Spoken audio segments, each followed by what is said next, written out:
The Metamorphosis of the Planets.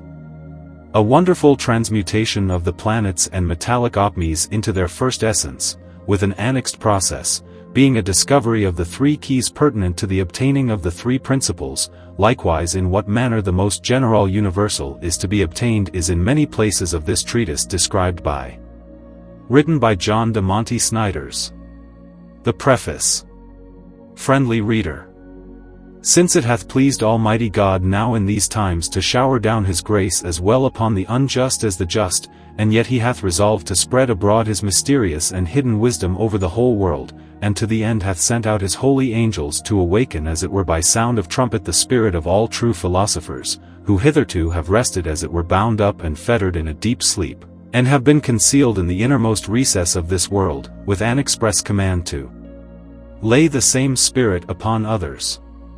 So it is apt the time is now come, not that the deceased philosophers should visibly arise in their bodies, but only that their spirit should be awakened, and of grace be laid upon others, whereby th goodness of the Most High may be known in all the world, and wisdom may be made known to all, without distinction, who are willing to accept of her, without regard to their merits. Now forasmuch as at this time the lot is fallen upon me, of all the most unworthy, I am constrained without delay to accomplish in sincerity and truth the will of the Most High.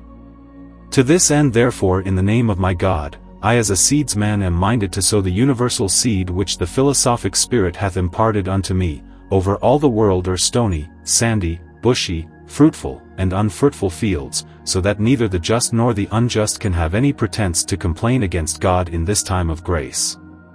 And that I may now certify and make known before all the world my vocation, that by the appointment of God the spirit of all philosophers speaketh through me, and that I may demonstrate that through the Spirit of God the keys both of heaven and hell are committed unto me, it is very necessary that I bring to light the matter itself, together with the opening and shutting key, whereby the mystery of this world, the womb of all natures is opened, all things are impregnated and promoted towards the birth.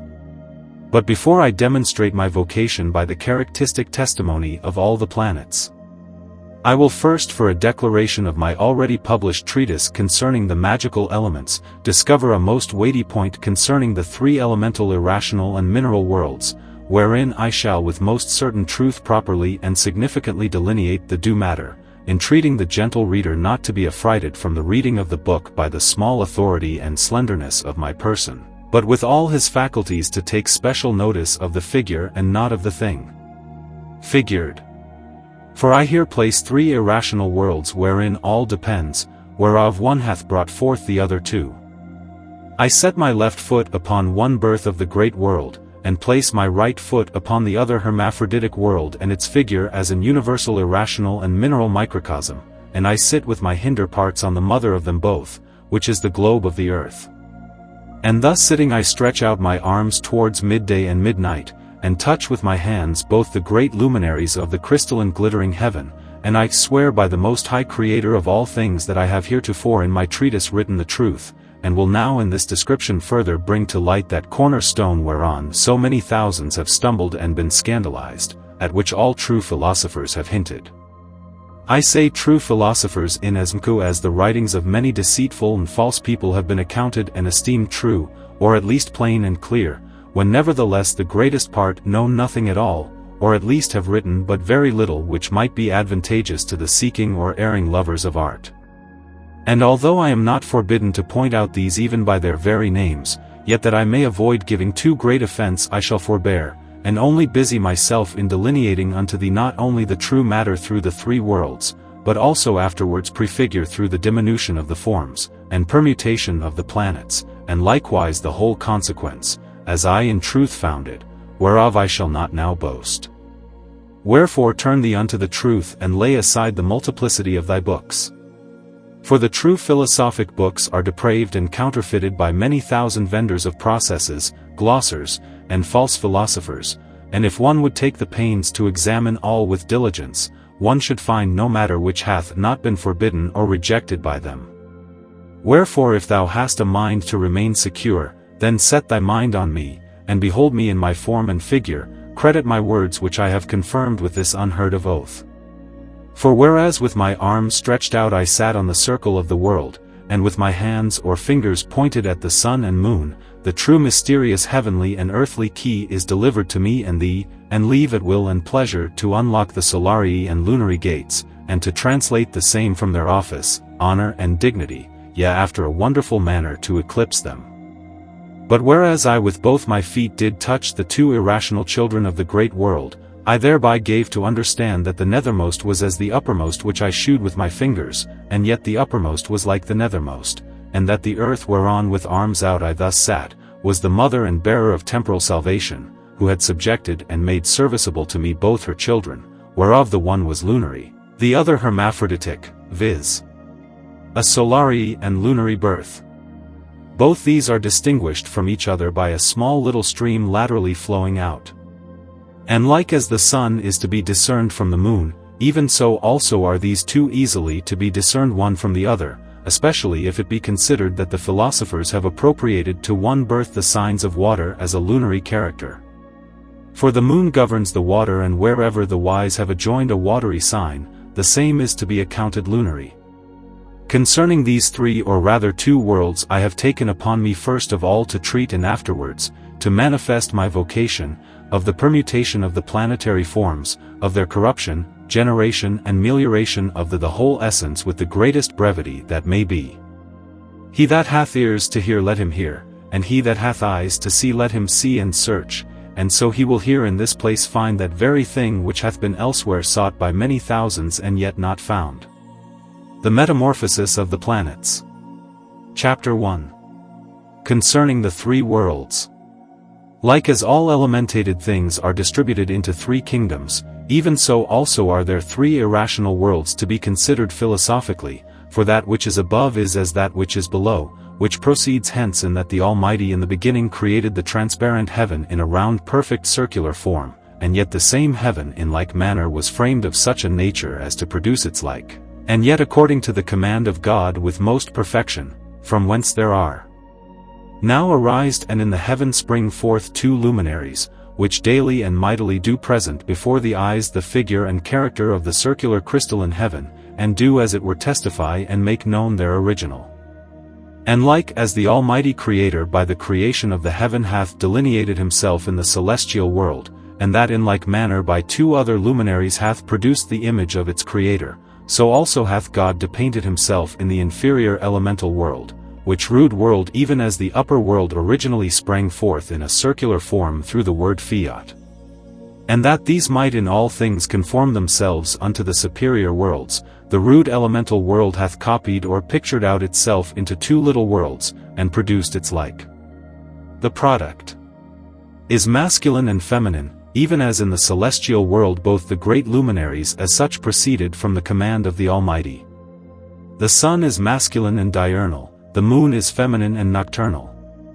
Now as all the celestial bodies participate and receive light from these two luminaries, just so do all elementated things in this inferior world partake of the masculine and feminine seed, specially the metals, which in their minds were formed by the masculine and feminine product, which in my little treatise I name the two generated irrational microcosms, inasmuch as the same are marked with the character and figure of the great world their mother, which by the command of God bore them. The earth hath not only a living spirit but also a living soul, which is her seed wherewith she is impregnated and stirred up to produce her like. Now the more exactly any offspring agrees with its mother in form, figure, virtue, and property, the more noble is the same to be reputed. For parents by an excess of singular love are wont to mold and fashion their own children one of them before the other, and as it were to impress and figure themselves in them, so that the parents, especially the mother amongst some children cannot be distinguished. Whatsoever is born in an ordinary way proceedeth from male and female, especially in animals. From one God the archetype sprung forth in the heavens his luminaries, which do infuse into the rest of the stars their light and brightness and do also promote the same unto their predestination. Heaven then is an exact image of God, and the two luminaries were produced and created after the similitude of the image of the divine majesty. And that I may evidence that the nethermost is even as the uppermost, know that even God Almighty after the same manner hath represented himself first of all here in this elemental world, inasmuch as he created the world in a round form, and as it were a seal of his perfection and eternity, which would again by virtue of the command, increase and multiply, hath brought forth two little worlds which bear the symbol of the Creator. For no creature considering it in a higher and lower degree is without a character of its author, and in the same manner it agrees with that form from which it was derived. Now the one is a lunary female and nocturnal governess, but the other is masculine solarii and a ruler of the say. Both these were created, not after the similitude of God but after the image, viz., the similitude of the world. So likewise there sprang from Adam two sexes of whom all mankind is born. Yea, God himself who from eternity was without mother was born into the world without father. And that he might thereby the better corroborate this ordinary way of generation, he was from eternity from the Father but in time was born man and became flesh from a mother, so that two natures do individually subsist in the second person of the deity. And after the same manner that two natures do exist in the second person, there are likewise two natures to be observed in one only birth of the great world, so that in one only hermaphrodite may be found perfectly, by way of concentration, all mineral, vegetable and animal powers, virtues and properties. This birth hath of itself a true symbol with superiors, for it hath a likeness with the sun and moon, for as much as even gold and silver are produced from the same. It hath also plentifully received universal influence from the great intelligence which shall be here specially considered.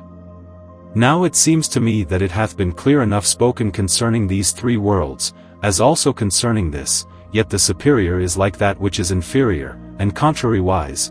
Wherefore I say unto thee again that God hath delineated himself in the earth, yet is the world, and the earth hath again figured itself through its two births or worlds, namely through two minerals. He who knows not these two minerals is also ignorant of the great world and its mother. The parents live in their children, and by the parents the children are known and contrariwise. But how this knowledge is to be obtained the courteous reader will find in the sequel, which is to be understood after a philosophic manner, and not otherwise. For even as the philosophic mother is, such also is her birth, and as the tree, such is its fruit. For every thing is naturally fitted to produce its like, whence a good tree brings forth good fruit. And corn as in the seed of a tree the entire nature, and property of the tree is concentrated, so principally in one thing, namely in our birth of the world whole nature is concentrated. This is the due and next matter and etc. And is called the concentrated metal and mineral, of which in the following chapters one shall treat further. But one thing I shall here put thee in mind of, which is specially to be noted, concerning the double nature, namely of the one hermaphroditic birth of the great world. That like as in the seed of all things the nature and property of all things is driven into a narrow compass, even so the property of all the world is visibly impressed by a peculiar and proper character upon this new-born hermaphroditic child, by virtue whereof the child bears the likeness and figure of its mother inwardly and outwardly, and is named the next matter. He who understands not this my meaning is as yet to be esteemed no philosopher. For whoever is ignorant of the root of minerals knows not nature's principles. By the root understand the seed of all metals and etc. Which without root can bring forth no fruit. But how such a seed of twofold nature or birth is to be discerned, shall be clearly taught in that which follows. Wherefore look for it. Chapter 2. How to know the world from the world, that is, how the hermaphroditiac little irrational mineral world is to be distinguished from the lunary feminine birth. And farther how the nethermost is like the uppermost. The cold earth first delineated itself in a cold waterish mineral, which by modern fools is held to be a metal. But I say here that the same cannot be metallic but mineral, and this mineral according to the disposition of the mine or quality of the matrix is lunary. For this birth wherein the great world hath copied forth itself, is even as Saturn a producer of silver. For the half-moon above and beneath attesteth her proper predestination. This material lunary little world containing in herself running Mercury, which as a little stream by the side of the diameter flows therefrom. The small streams and the water is characterized of the philosophers like little streams by a diametrical line. The sign of water denotes Mercury, which is the primordial water of metals, that hath taken in the whole body. And although the same is outwardly adorned with a beautiful red, yet it is endowed with very little solari sulfur. Wherefore the matter is lunary, phlegmatic, and likened to a queen, who notwithstanding her monthly red flux, must continue in her sex until the appointed time. This is the firstborn daughter of the world, who is concealed in the hollowness and clefts of rocks, and by peculiar accident was divided from the breasts of her mother. The great world, notwithstanding she had brought forth this daughter, still remained great with child, and brought to light a solari masculine birth, which is to be reckoned as an hermaphroditic and double nature, for as much as from and out of it both sexes, viz., the moon and the sun, may be born. This birth is likewise that first requisite entity of moon and sun, in which the restoration of all minerals, vegetables and animals is perfectly comprehended. He who now understands to distinguish both the children or worlds, and can use each of them according to its predestination, the same not only knows the metallic water, but to him also is manifest the true virgin's milk and sulfur of sulfur. Neither can the fixed salt of the earth escape him. And he will so mix the sulfur and salt with the living metallic water, that they can never be separated from each other, and etc. Each thing loveth, and by the ordinance of God produceth a thing like itself. This I first shewed in the archetype, who after he had made the earth in a perfect circular figure, thereby to portray his perfection and infinity, did therewith give command to the world to produce two other little worlds as its like, as hath been more largely declared above. The heaven after that itself had by the will of God been made like him, brought forth also two luminaries in its circle, whereof the one is lunary, the other solari. And even as God Almighty is in himself a light, so hath he manifested unto us this glance by the above-mentioned luminaries, in which he portrayed himself. Chapter 3. Of the double and universal nature of the hermaphroditic little world. This my doctrine will at first to many seem exceedingly wonderful, but if they give good heed to my writing they will not think it so very strange, although this in respect of the lunary birth appear repugnant to my first treatise concerning the magical elements. For there I mentioned that the earthly Saturn or lead contained and produced the seed of silver and quicksilver, whence in the lead mines in the very deepest of them much unripe silver is found, and etc. This is true and is not now gainsayed by me, but serveth here for an elucidation of the former. That the common decrepit Saturn as a bastard of the true Saturn participated such a nature from the feminine lunar child of the world, and if so be the defective Saturn's salt were thereto disposed, the lead mines which hold silver might produce greater advantage. How it may well be concluded whence it proceeds that those who place their hopes upon the mercury of this Saturn, are deceived in their opinion. The mercury of lead is not of itself sufficiently disposed to produce lune or soul, but either more or less according as it partaketh much or little of the true child of the world, virgin mercury, sulfur, and fixed salt in its mines. The common mercury which springeth out of its own Minera is cleaner and much more noble than the rude Saturnal mercury, for with this by the help of Venus and the true hermaphroditic spirit may for a better process be ordered than many conceited proud and haughty scribblers and process vendors will easily dream. There are diverse processes and particulars in which amongst other ingredients the true matter of the work is also comprehended, but forasmuch as some other repugnant particulars are used therewith, the true matter cannot so as behoveth perform its office. But he that is endowed with a true philosophic understanding, estameth no process but reforms the particulars as he pleaseth, so that, the same produce, much or little according as to him seemeth good. He who contemplateth the true matter or first ends of gold may find the same expressly described and portrayed throughout all the planets in my treatise concerning the magical elements, but he knows it from the mother, of which the same was born. But this matter is such that the philosophers in its proper place speak least of it. He that hath wrought many processes or else read them throughly over, let him only give heed to that matter which he hath least of found in his processes, whereof I have spoken in every leaf. For this say I, by my faith, is the true matter and the duplicate nature as to the spirit, but according to the soul it is solari. The philosophers have compared this matter to a three-headed dragon for two reasons. First, because by the mediation of this matter all metallic bodies may, and must be brought to their first matter, namely into mercury, sulfur and salt.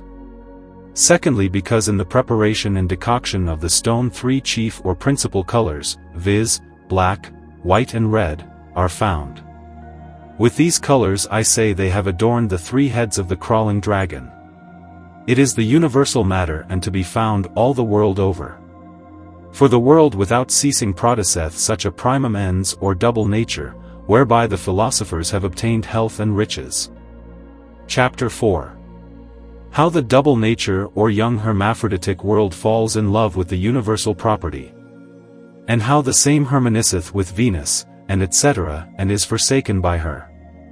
The hermaphroditic new world is so clear and expressed painted before the eyes of all lovers of the chymical art, that it cannot be clearer done. O thou honorable, astral, earthly, salt, moist, dry, light, heavy Minerva, and chosen Electrum, how hast thou sinned against the noble Venus, that she so long has withdrawn her assistance from thou?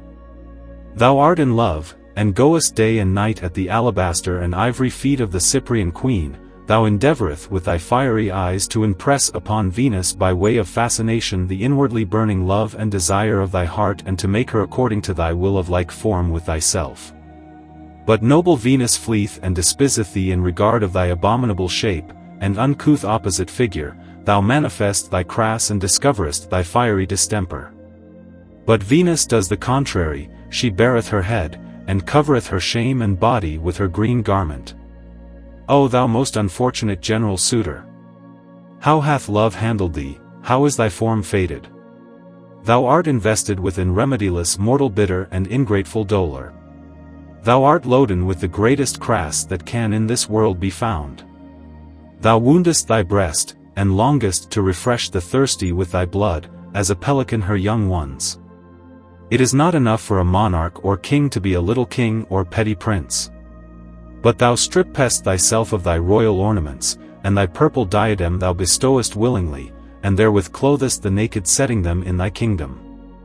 All have need of thee, and yet they hate thee, and return evil for good. But the king of all planets which was born out of thy body, he loves thee. Also his purified earth, viz. Salt, strengthens thy soul and doubled spirit.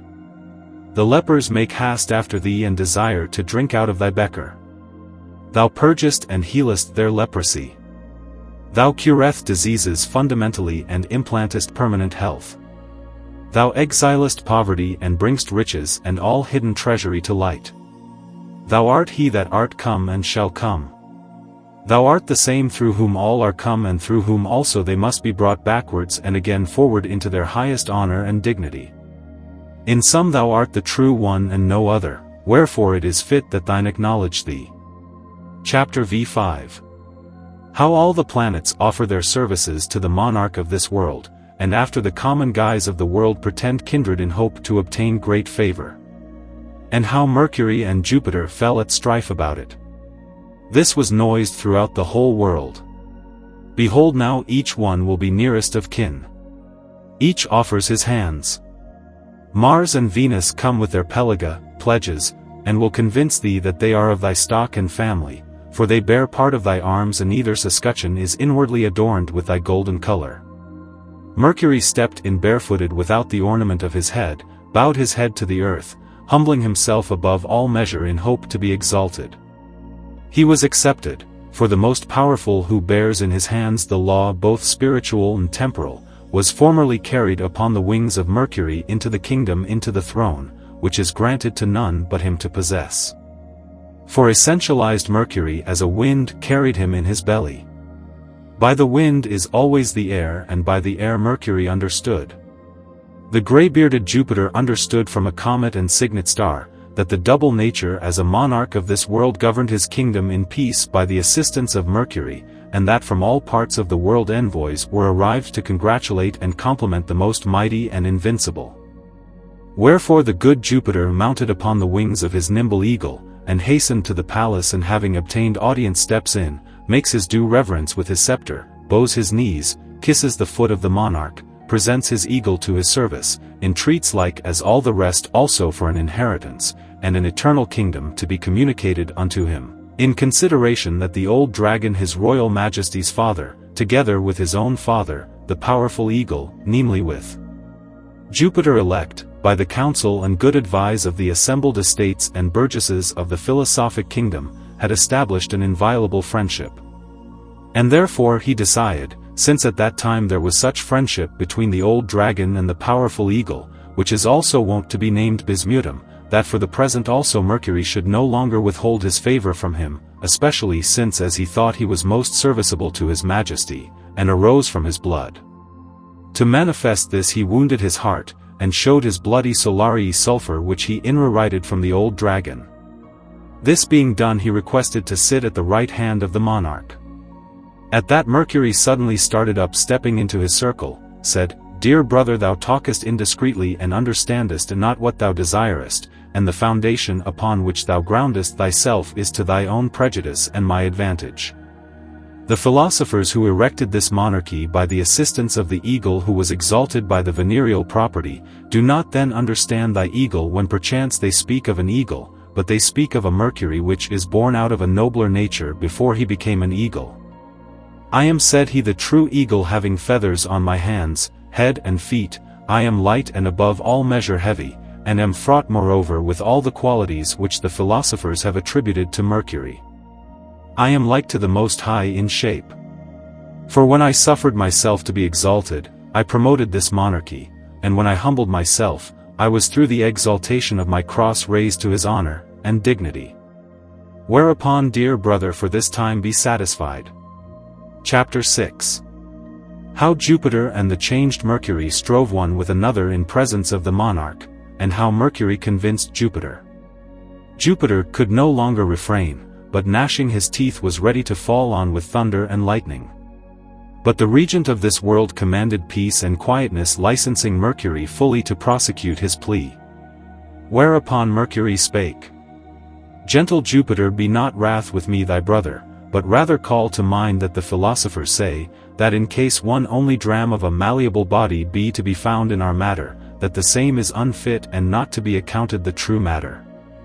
But now I remember, and it stands still fresh in my memory, that thou at the first entry in audience obtained, didst so crook and bend thy knees and whole body, that at that time I could not perceive any unmalleableness in thee.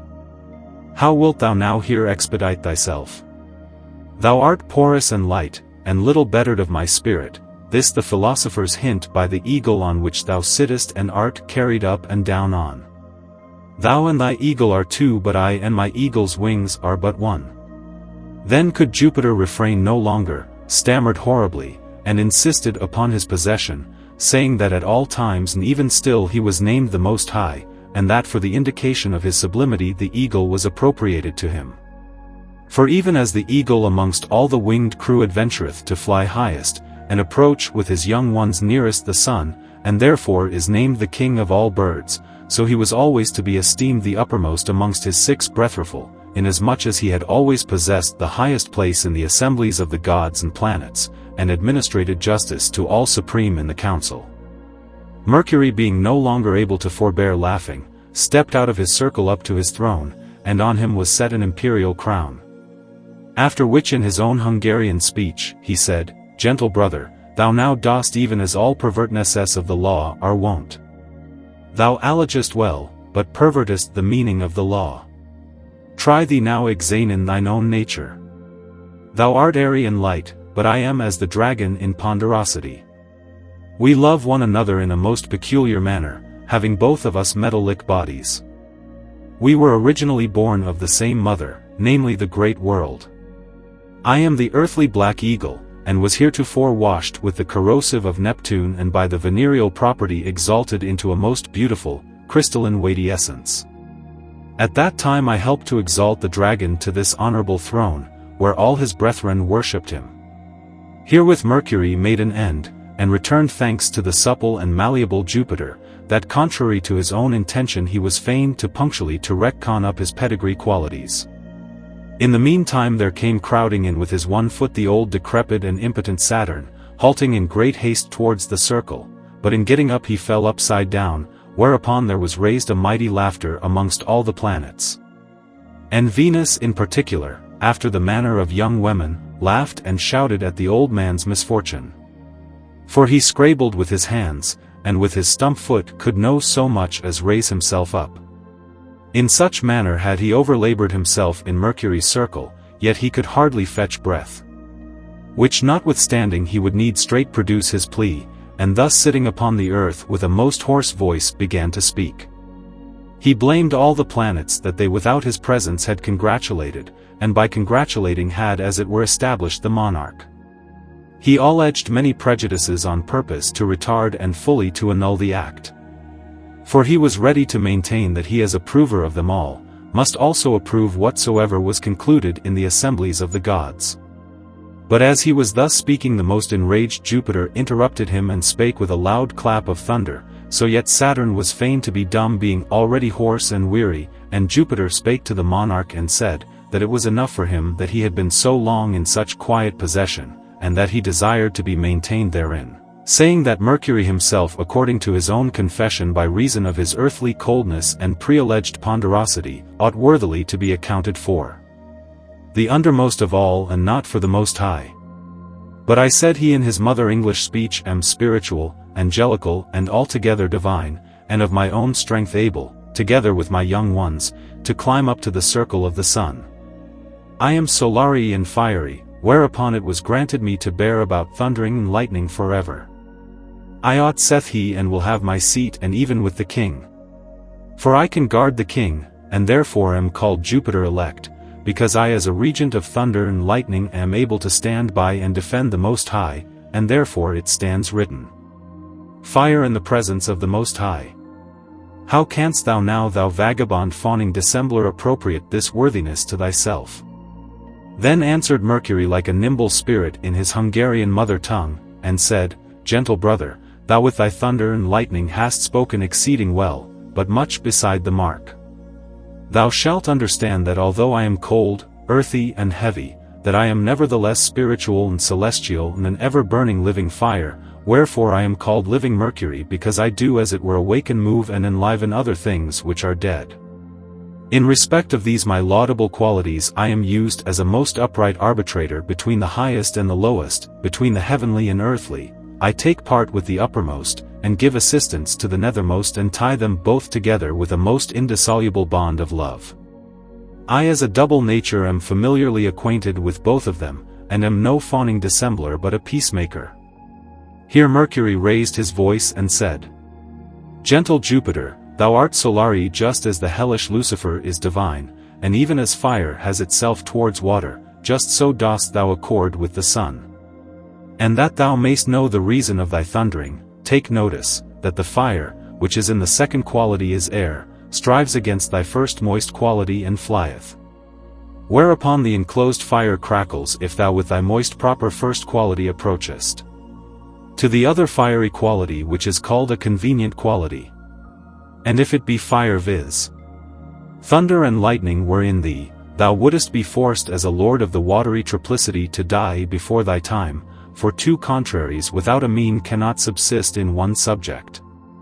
Material fire calcines and burns up thy residence, so that it can be enlivened again by no mean but by me the reformed Mercury. Wherefore thou oughtest not to appropriate to thyself the philosophic speeches, for they only concern me. I am the eagle, I am the philosophic air, and am also the true salarmoniac. I by my wings have brought the king of the earth up to his throne, and through the help of the true fixed metallic salt have established and ordained an everlasting kingdom, which henceforward shall be subdued by no earthly enemies.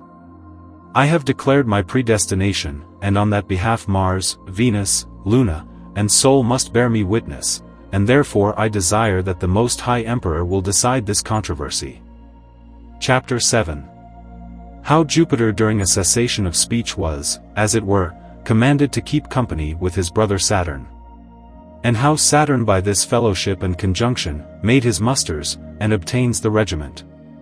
Now as soon as ever Mercury, as was above related, gave over speaking, he betook himself again to his station, and there was stillness in heaven and on earth, and behold a spirit arose out of the earth which breathed a certain heavy thick cloud toward the royal golden throne, and a certain darkness encompassed the same, and he that sat upon the throne spake out of the darkness. His words were weighty, fiery beams, which looked like a bloody offering, which was laid upon the altar by Mars and Venus, and was enkindled by Vulcan. These words might very well be marked by the Oriental Wigarian and Swedish language. For the spirit of the double Wigarian nature was to be reckoned without the soul in regard of so mighty and heavy a spirit, wherefore it demanded the soul of Mars and Venus as a convenient holocaust. But the result, which went to the heart of Jupiter, was this: Who is like the Most High? Thou hast purpose to exalt thyself with craft and iniquity, wherefore thou shalt join thyself to his right halting side to afford him all service at his pleasure, and shalt also so long shut up his concave with thy concave till he likewise shall have procured audience to his plea. Hereupon Jupiter and old Saturn stood in and upon his own circle without stilts or feet, having his arms stretched out like one that had been crucified, and then with his fiery eyes he gazed upon Venus, and then again upon Luna, but lastly he beheld himself, was astonished and saw not himself, for his shape while he slept was changed by the conjunction of Jupiter.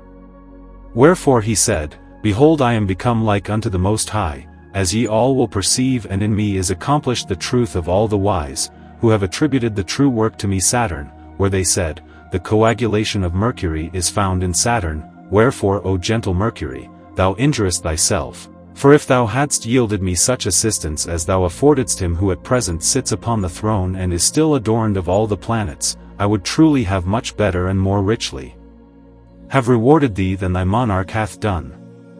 And behold, I swear to thee by my figure and new acquired form that I will never suffer things to rest thus, but will at once open my mouth and burn up thy wings, thine I say, who by the help of the universal property and the evaporated Neptune art become an eagle, and will at length wholly swallow thee down, and in due time as the whale did Jonas, bring thee to light again, then shalt thou be transmuted into a white swan. Thou hast called forth the dragon out of his den, and hast exalted him above all the stars, but me thy brother Saturn, who am the uppermost of all the planets, thou hast forsaken, yea, oppressed. I am the true Saturn, the Alpha and Omega, I am a trier and justifier of all the planets, I suffer nothing unclean with the queen, neither with the king. I am the excellent ornament of all royal crowns, and the golden apple for which the war between the Greeks and Trojans arose. I will, said he, farther darken the sun and moon, pluck down the stars from their places and station, call the winds by their names, open the earth, and bring forth the dead, and inspire a living breath through my mouth into the true philosophers deceased, and then suddenly learn of them of what Saturn they writ so many books. I am most righteously jealous of mine honor, and grant mine honor to no stranger. The time is already accomplished and the days are hard by that I shall be clarified amongst all the people of this world. I will command the earth, and she through this spirit of her first feminine lunary birth shall carry me on high, and convert me into a wholesome fountain, in which Mars shall wash his bloody coat, and Venus shall loose her nightgown. With these I will cloak myself, and shew myself upon the rainbow, from whence I will call unto me the soul of the earth, that the soul and spirit may come together. The earth I will burn up, and thence elixiviate a superfixed body. With this body I will espouse myself, and with it become a briny sea, and thereby the sea shall become dry land, and the land a transparent heavy flexible stone, and etc. When Saturn had said this he turned himself towards midnight, and there proceeded a heavy vapor out of his ears, and out of his nostrils and mouth a most black and stinking smoke. Whereupon there was great darkness upon the world, and there was no more life to be perceived in the world until he opened his eyes, from whence proceeded horrible flames of fire mixed with strange and wonderful colors. Whereupon the whole world together with all its treasures were manifested, and I heard a confused noise of many voices which I could not distinguish, and methought that Vulcan was ready to unite the innermost part of old Saturn with the soul of Mars and Venus together with the superfixed body from the sun. Whilst I thus listened and beheld, the darkness vanished, and I saw by moonshine from far Saturn sitting with a long white beard, blue garments, and a red coat underneath. The longer I looked upon him, the more strange and admirable he appeared to me, for he never abode in the same shape, until at last the sun arose under his feet, and the moon rested just at the top of Saturn's bald head, and Mars and Venus accompanied him on both sides. Jupiter and Mercury were retrograde, stood in empty places, for the final sentence was not yet passed. Meantime Saturn, who before sat on the rainbow, but now was by Vulcan united with his soul and salt, was clothed with the sun, so that all the planets standing by were dazzled, until at last by a peculiar mean they were rendered capable of partaking his luster. Chapter 8. How the philosophers awake out of their sleep and explain themselves, and how the limber Jupiter is condemned. After that Saturn, but not without the help of Jupiter as is above recounted, by a singular conjunction was turned into the Saturn of philosophers, and afterwards into the highest of this world and the salvation of all the planets. To him thus sitting upon his throne was transmitted the sword and scepter, whereupon, as in the last instance, Mercury and Jupiter were cited. Both these bestowed themselves lustily, each resolved to drink the wine of sentence with his witnesses. For their actions were presented, and the baskets as is usual laid by in readiness, each one being between hope and fear. Meanwhile there came a great multitude of choice and reverend persons who gave a lustre from far. And as soon as I well saw them I saw that it was a company of philosophers who came very handsomely and orderly forward. In the first rank was Hermes and Geber.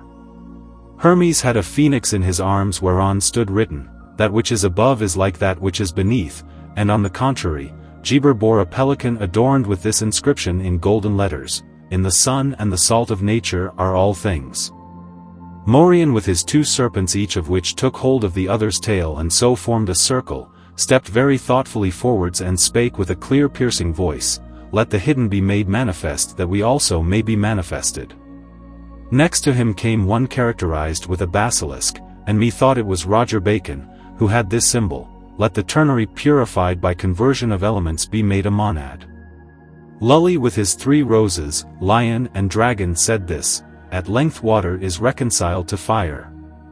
Paracelsus had on both sides the signs of the sun and moon, had his left hand upon the pummel of his sword, and said with a stately and lofty mien, "Separate and bring to maturity." After all these there followed a most envied man but yet a most true philosopher. He had the world in his heart, for the universal character shone out of his eyes. He gave out himself for a Benedictine monk, having on one side a three-headed dragon and on the other a strong eagle.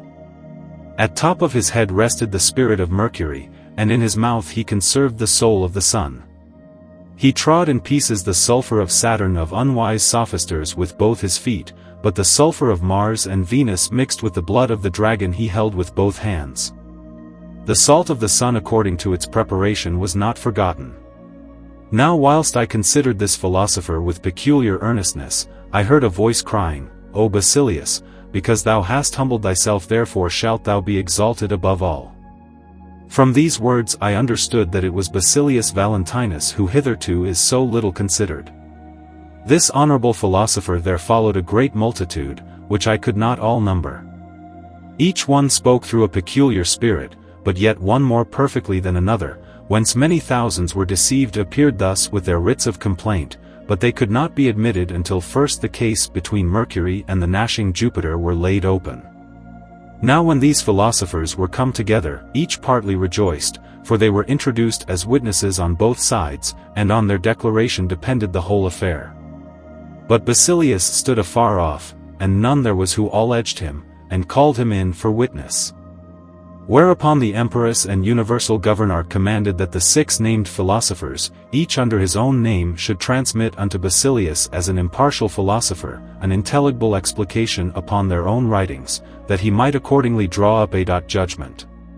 Basilius returned thanks for this honor, thereupon collecting all their informations in writing, Hermes formed this sentence and said, that by Sal Armoniac air, by the air the eagle, but by him the essentialized Mercury must and ought to be understood, and add thereto vitriol is sulfur, antimony is sulfur and mercury, whose sweat ought to be called the water of Saturn for its convenient humidity in siccity.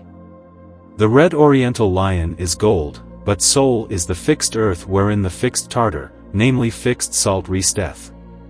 Venus is the green lion who with her hot fiery volatile salt spirit educeth by the help of the lunary little world a fiery mercurial spirit out of the cold dragon. Chapter 9. How after this sentence was fastened on the tree of life every one's eyes were opened, and how the tree of life was known by its 3 ends standing out of which were formed diametrically and perpendicularly, and how they who had labored in vain complain, and purpose to revenge themselves on the philosophers and etc. After that this sentence, as was above mentioned, was formed by Basilius, the universal emperor who sat upon the rainbow, commanded to publish this sentence with a loud voice, and to fasten the same in golden letters upon the tree of life and ensign of salvation. Now when this was done, both of worthy and unworthy saw the mean whereby they were washed from original sin. For this tree was a youngy, juicy, stumpy, leaveless but not fruitless tree, characterized with 3 arms whereof one arm pointed toward the east but the other toward the west. Both these arms cover the latitude of the world. The trunk of this tree grew up from the sphere of the sun, and from the globe of the greater fortune straight upright. The virtue of this tree is in its root and etc. After this revelation there arose an universal uproar, for those very persons who according to the literal meaning had labored away their money, desired reparation of loss, and impeached the philosophers in an action of fraud and coven and etc. Laid hands on them, and would not longer be quieted with good words, but without ceasing complained of their great pains, of the loss of time, and their destructive loss, crying all of them, we are undone, and are not able so much as to provide necessaries of life. What avails us now the knowledge when through your deceitful words we are all brought to the utmost misery, so that instead of materials we are scarce able to purchase necessary bread and etc. Whereupon the tumult growing more horrible the longer it continued, behold there arose a most thick fog from the earth, and encompassed the company. Some of the imaginary philosophers who had mingled themselves among the company of the true philosophers were excluded and not clothed with the cloud of innocency, but stood naked and bare to the derision of all the world. These were fain to pay the whole reckoning. Amongst the rest there was reverend and very famous, but a haughty subtle and crafty man, and Anti-Elias Artista. He was the least in station amongst all the false philosophers, but above all much famed in respect of the multiplicity of his counterfeit writings, which he had collected together out of divers writers and books, and given out for his own invention. This man by the special will of God was separated from the true philosophers by the clouds, and had not his time been shortened he might have seduced even the elect from the way of truth. For he could so bend and bow the tracts of the Old Testament to his imagined philosophic work, that the vulgar and avaricious laborants were forced to yield him their assent. This man lived about the year when all the gods and governors of the upper and lower world did signify unto us all the advent of the future last and golden age in the 9th house of religion. He and many others, whereas they would have been retrograde in case their soul had not departed from this body, are dead before the eyes of all the world. And still to their own confusion the counterfeit chymists must in these last times appear with the true philosophers, and their present body be above all measure tormented by the desperate and impoverished multitude. But there came a tempest out of the sea which carried the desperate into all lands, and there remained only a few of them standing with the counterfeit philosophers. The same would fain have impeached the cozeners upon an action of fraud and coven, but they excused themselves in that they were mistaken in the understanding of the true philosophers, promising restitution of damage. After this manner through good hope they were directed to patience, for the universal emperor who sat upon the tribunal had already granted them a safe conduct. Chapter 9. How Mercury after he had transmuted himself into the Mercury of philosophers. After these things thus carried, Jupiter being first condemned, and Mercury having triumphed and the sentence being published, and it being decided in what manner henceforward the philosophic writings were to be understood, Mercury grew so insolent that he endeavored to proclaim himself the Mercury of philosophers. He caused his hair and beard to be clean shaved, anointed his head with vinegar, and the vinegar was an ornament of his head. He drew in his feet so that they could not be seen, for he mourned as a peacock when he looks upon his feet, whereat he was astonished and grew hard like the Minerva of true Saturn, for he had a solari sulphur and martial spirit endowed with a double nature. Yea, the power of the Most High is in him, and the Christian sign attesteth the universality of his monarchy. He needs the help of no stranger, he only loves the common and true vitriolic salt, wherein he dissolveth and becomes a clear fountain, yea an exceeding costly royal bath, even without the help of the sal armoniac.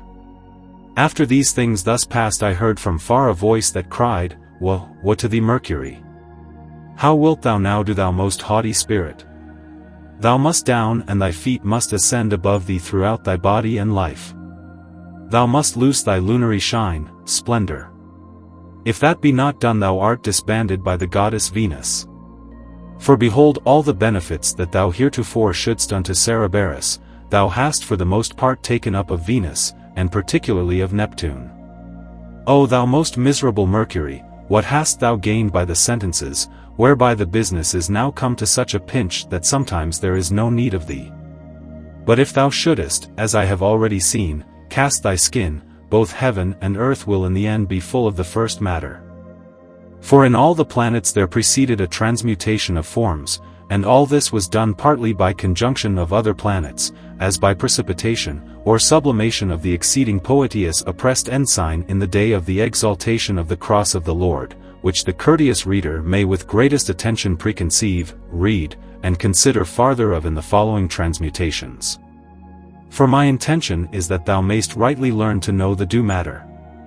The preparation is also herein described, so that the serious reader hath no need to seek the same in other books. But the true understanding of my book must be mastered by an often reading.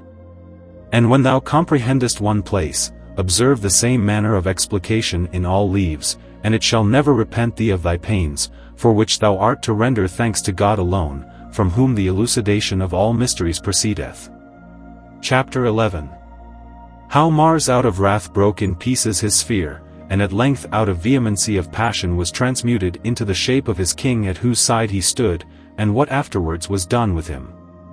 Mars and Venus remain yet with the king, but jealousy creeps forth, for Mars saw that even from the nethermost, yet from the most exceedingly unfortunate making common Saturn there was become so very mighty a monarch. This perplexed the most valiant prince of war, before whom the whole world quakes and trembles, from whom the monarch himself hath borrowed his beauty and strength, that others were preferred before him, and yet he must be subject to the weak. Whereupon he was mad and raged above all measure, threw the covering or helmet of his head under his feet, laid his spear, upon his terrible head, carried him so as if he would there break it in pieces.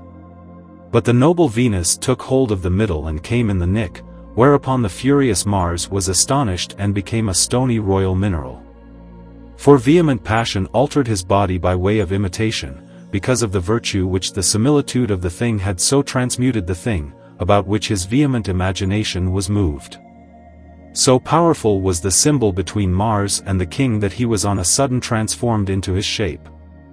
And like as Diana placed horns upon Actaeon, even so was Venus inclined to set up upon Mars her own foundation and the mysteries of her signature. Now there is an uproar amongst the planets. Mars had an equal rule in respect of his hot blood, but now he is become like the Most High. He had torn down the most precious jewel from the imperial crown, and adorned himself therewith instead of his shield. What will the feathered Mercury be able to do against the seventh martial monarchy, whereas this monarchy hath in truth received all the virtues, figure, power and property of the old Saturn? He need never more live by the favor of others, as in Basilius, where he saith, although the steely captain with his spear gives Mercury work enough to do, yet can he not wholly overpower him if the old Saturn come not to his help. In sum, Mars is all in all. He hath alienated from the king his best and most conspicuous jewel out of his crown, and put it into the hands of his well-deserving champions, who constantly bear the same to his honor in their arms, and carry it before him for his pomp. The jewel of this monarch set in his crown is a most eminent carbuncle. The other jewel that he committed to his mighty hero is a crystal, and yet a sulphur with which Luria bordered her nightgown. And behold, as soon as Mars found himself in such a form, power and dignity, he was presently about to erect a new world, whereupon he awakened enmity amongst the elements. He bid the fire to dry up the sea, and commanded the earth to open her throat to swallow all down. As soon as the fiat was pronounced, there arose a terrible thunder and lightning, and there ascended toward heaven a very thick and most white smoke, and in this smoke was the Spirit of the Lord, who sat upon the throne, hidden. When this Spirit went out, as no man could stop it, but it flew and returned not again, it avoided the fire and went to its predestinated place, and it was a confused dark being, and the good thing was very little, and so far spread amongst the moist and unfit, that it could nothing profit. Wherefore the Most High Emperor bid that the day should separate itself from the moist, that the soul and earth with the forementioned heavy spirit of the transformed Mars might become by solution in the fire a clear transparent liquor, and this in the same fire a fixed dry consistency. In this manner by a most peculiar providence of the Most High, out of the transmuted Mars and his command a new world was made, which is serviceable to the rich and also to the poor in all respects. But alas, none is so courageous as to assail Cerberus who hath his habitation in this world, because the same had broken in pieces the spears of many knights, adventurers, so that many heroes were slaughtered, and many also were forced to depart with shame. Wherefore the world remained desert and untilled, whereat the emperor was wrath, and he roused up to the dragon an acceptable enemy as followeth. Chapter 12. How the dragon who had his habitation in this new martial world, by the ordination of God was seized by a powerful eagle, taken, and imprisoned, and lastly how the preparation of the true work was demanded of him. After that the emperor saw that it was necessary, he commanded a most powerful flying eagle to make war upon the martial reformed world. The same stretched his white wings wide out, and with his feathers covered the whole world, stared steadfastly with his fiery venereal eyes incessantly upon the earth at the habitation of the poisonous hellish dragon. He was sent out to rescue the world, and to revenge and requite the innocent blood which was shed from the claws of the dragon. Whereupon this white eagle with his talons seized upon the terrible dragon, and carried him up to the high mountains of Armenia, fortified himself, and him there in a round transparent glassen tower which had on one side a vault of crystal whither the dragon was licensed and commanded to enter. But he would not obey that command, but remained stiff-necked, lying in the bottom of the glass. Wherefore Vulcan was called to torment him so long with fire, till by a little exhalation he submitted to betake himself into the neighboring chamber. As soon as ever Vulcan began to transgress his duty, behold, there arose out of the eagle and also out of the dragon a most horrible and very black vapor, very heavy in appearance, yea it was formed like a purulent matter mixed with some little blood, which matter had its origin from the vapor, and grew stiff before the straight entry of the neighboring chamber. For Vulcan by the command of his principal had not touched the same but had left it at free liberty that the dragon might so much the willinger betake himself thither, as was also done. After this there was very secure dwelling in the world, for the dragon did no farther injury either to animals, vegetables or minerals, but much rather promoted each according to the nature of its kingdom and custom. This proceeds hence for that the same so long staying in the dens of the world and earth was fed in like manner even as animals and vegetables. But his food is the green earth and that most necessary spice which Neptune communicateth to us. Now Vulcan having finished what was commanded him as to this point, the emperor commanded that the dragon should be delivered from his imprisonment. This the dragon hearing looked about him toward the king's voice, but since he could not see the king, he asked Vulcan for the lady that alike before stood beside him, requesting him once more to let him have a sight of her, which Vulcan having granted. The dragon fell desperately in love with this noble queen, 50 that by the impulse of fiery love he suddenly seized her and united himself with her. And as soon as this was done he betook himself to his glassen tower into his secure quarters. For, as I thought, he was not minded to quit the rape of love, but he played the lover still more in the presence of Mars and Vulcan, yea in the sight of all the planets. And this trade he drove so long until the natural Venus had entirely lost all her beauty and comeliness, and he had satisfied himself with her hot blood. Afterwards he dismissed her after he robbed her of all her royal ornaments. The natural untransmuted Venus had by reason of sulfur a most exceeding familiarity with the dragon. On the other side the dragon had the nether part in highest estimation, and Venus the upper part of the brain of Cerberus bound under her girdle. In sum, the foundation, pavement, of Venus and the frontispiece or cornice of the dragon consist in the figure analysis. She stands with her head upwards, but he downwards. Chapter 13. How the true natural Venus out of desperation precipitated herself into a deep water, and how the same was rescued by the eagle and changed into the highest character, and what further ensued. After these encounters happening to Venus as is above mentioned, the wan and comfortless Venus went into an empty desert place where there was a still standing deep water wherein the mournful Venus beheld herself a long time, and after that she perceived the change of her shape in the water, she was strangely incited by an inverted representation of the figure to conform herself to her shadow by precipitation. But the flying eagle which formerly had acquired his principal virtue from Venus perceived well that the dragon had grieved Venus, whereupon he reached down and caught Venus by both her feet, and holding her in such a manner flew to the residence of Vulcan. But when Vulcan saw her so ill-favorably with head hanging towards the earth borne in the talons of the eagle, he imagined that his Venus was dead, and knew not that the eagle did therefore hold her head down that the water she had swallowed might run from her heart. And thereafter he would neither know nor accept her, which when the eagle saw he was monstrous angry and flew with Venus straight up to heaven towards the sun, and during the flight she by the natural warmth of the sun was quickened, and is henceforth the subject of all wonders. At which the eagle rejoiced, requesting of the Most High that this inverted Venus for an everlasting remembrance might be seen on the uppermost part of heaven in the face of all the world, in such form as he had presented her to her husband Vulcan, that all the world might know that that which is beneath in Venus was become like that which was highest in the true Saturn, which I have here named the monarch or emperor. And this the eagle requested upon this account, that men seeing the exalted Venus, how our matter, might at the same time deride the folly of Vulcan, but he the eagle might deserve of all an offering of thanksgiving. This request of the eagle was accepted, for the emperor said, "Be it so," and as soon as the word fiat was pronounced, Venus was seen sitting above all the planets, and AHD taken in the uppermost station of the old Saturn, and also received his figure and shape. But his figure was not as the figure of him whom every man acknowledgeth for Saturn, but it was a most perfect character, that is fast shut in on every side, and therein sign. In this sign thou shalt overcome, was at the top of it. This became the universal character excellently well. This the heroic Mars with his knights who were present saw very well. He approached and sued as a lover in the best manner for the exceeding precious royal jewel. But she who by the peculiar appointment of God had adorned herself with that most costly jewel at this time knew not Mars at all, notwithstanding that he expressly put her in mind of that friendly deed which heretofore had passed between Venus and himself in courtship.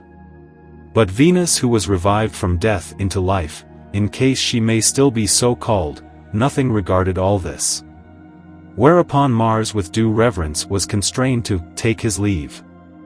But Venus began, as was fit, to adorn herself with the universal sign of salvation, and so went to the looking-glass, and having beheld herself therein she was affrighted at the representation of her figure, for she no more found her ancient shape, neither knew what was done to her, but at length imagined that the mirror must needs be so made that the same should present the nethermost above and the uppermost below. Whereupon she felt with her hands upon the looking-glass and found that the same was plain even and not hollow ground. Whereupon she rejoiced inwardly and smiled with her shining white countenance and ruddy cheeks, for she saw a true change of her whole essence. Hereupon she called to mind a wondrous fountain, which during the time of exile she by chance once came unto, in which she then saw herself exactly in the very same shape whereunto she was now changed, and therefore conceded there must needs be some prophetic spirit therein concealed which foretold the future through the present inverted figure. Now whilst she was thus contemplating this matter, she was in some measure afflicted, and said, "Truly I very well observed this my condition in the fountain, and the vision is verified. But forasmuch as the figure was not a mere shadow, but water also, I still fear," said the Most High transformed Queen, "some greater wonder." Whilst she was thus speaking I heard a voice out of the air, which said, "Thou before the creation of the world wast water, therefore shalt thou also loose this thy form, and by the help of the eagle who rescued thee out of the fountain, thou shalt again become a clear water." This water called living mercury. Chapter 14. How Mars by the help of his Pegasus endeavored to ravish Venus, and how Phoebus hindered the same. Mars from his high rock beheld the noble exceeding beauteous newborn queen, and having still fresh in his memory a touch of the old courtship, was well pleased with his own thoughts, and yet he received no comfort, for it seemed to him that the noble most mighty queen was many thousand times more amiable and comely than before when he debauched her. Thus began he to prophesy and said, Behold, the wanton Venus is still a pure virgin who has of herself the seed of her own impregnation. This and the like he said, took heart, mounted on Pegasus, and purposed ere she were aware to attack and ravish the noble queen. But envious fortune was against him, for as he was thus hastening through the air his shadow was before him upon the earth. Whereupon the noble queen looked up and perceived it was a martial stratagem, and therefore betook herself into a deep dark cave. And although Mars would gladly have made haste after her, yet in respect his body was harnessed he could by no means compass it. Wherefore half desperate he hastened into the next wood there to spy out his advantage. But the queen, which by this change had drawn to herself the kingdom from the monarch, was at this time afraid of Mars, and therefore continued in the cave. Phoebus had from above very well observed these passages, and while Mars was hovering in the air, he shone and darted his beams on the back of Mars and his Pegasus, so that thence a shadow must needs pass before unto the earth. In this manner Phoebus discovered, and that very much to his own advantage, the purposes of Mars, for he himself was inwardly inflamed with ardent love.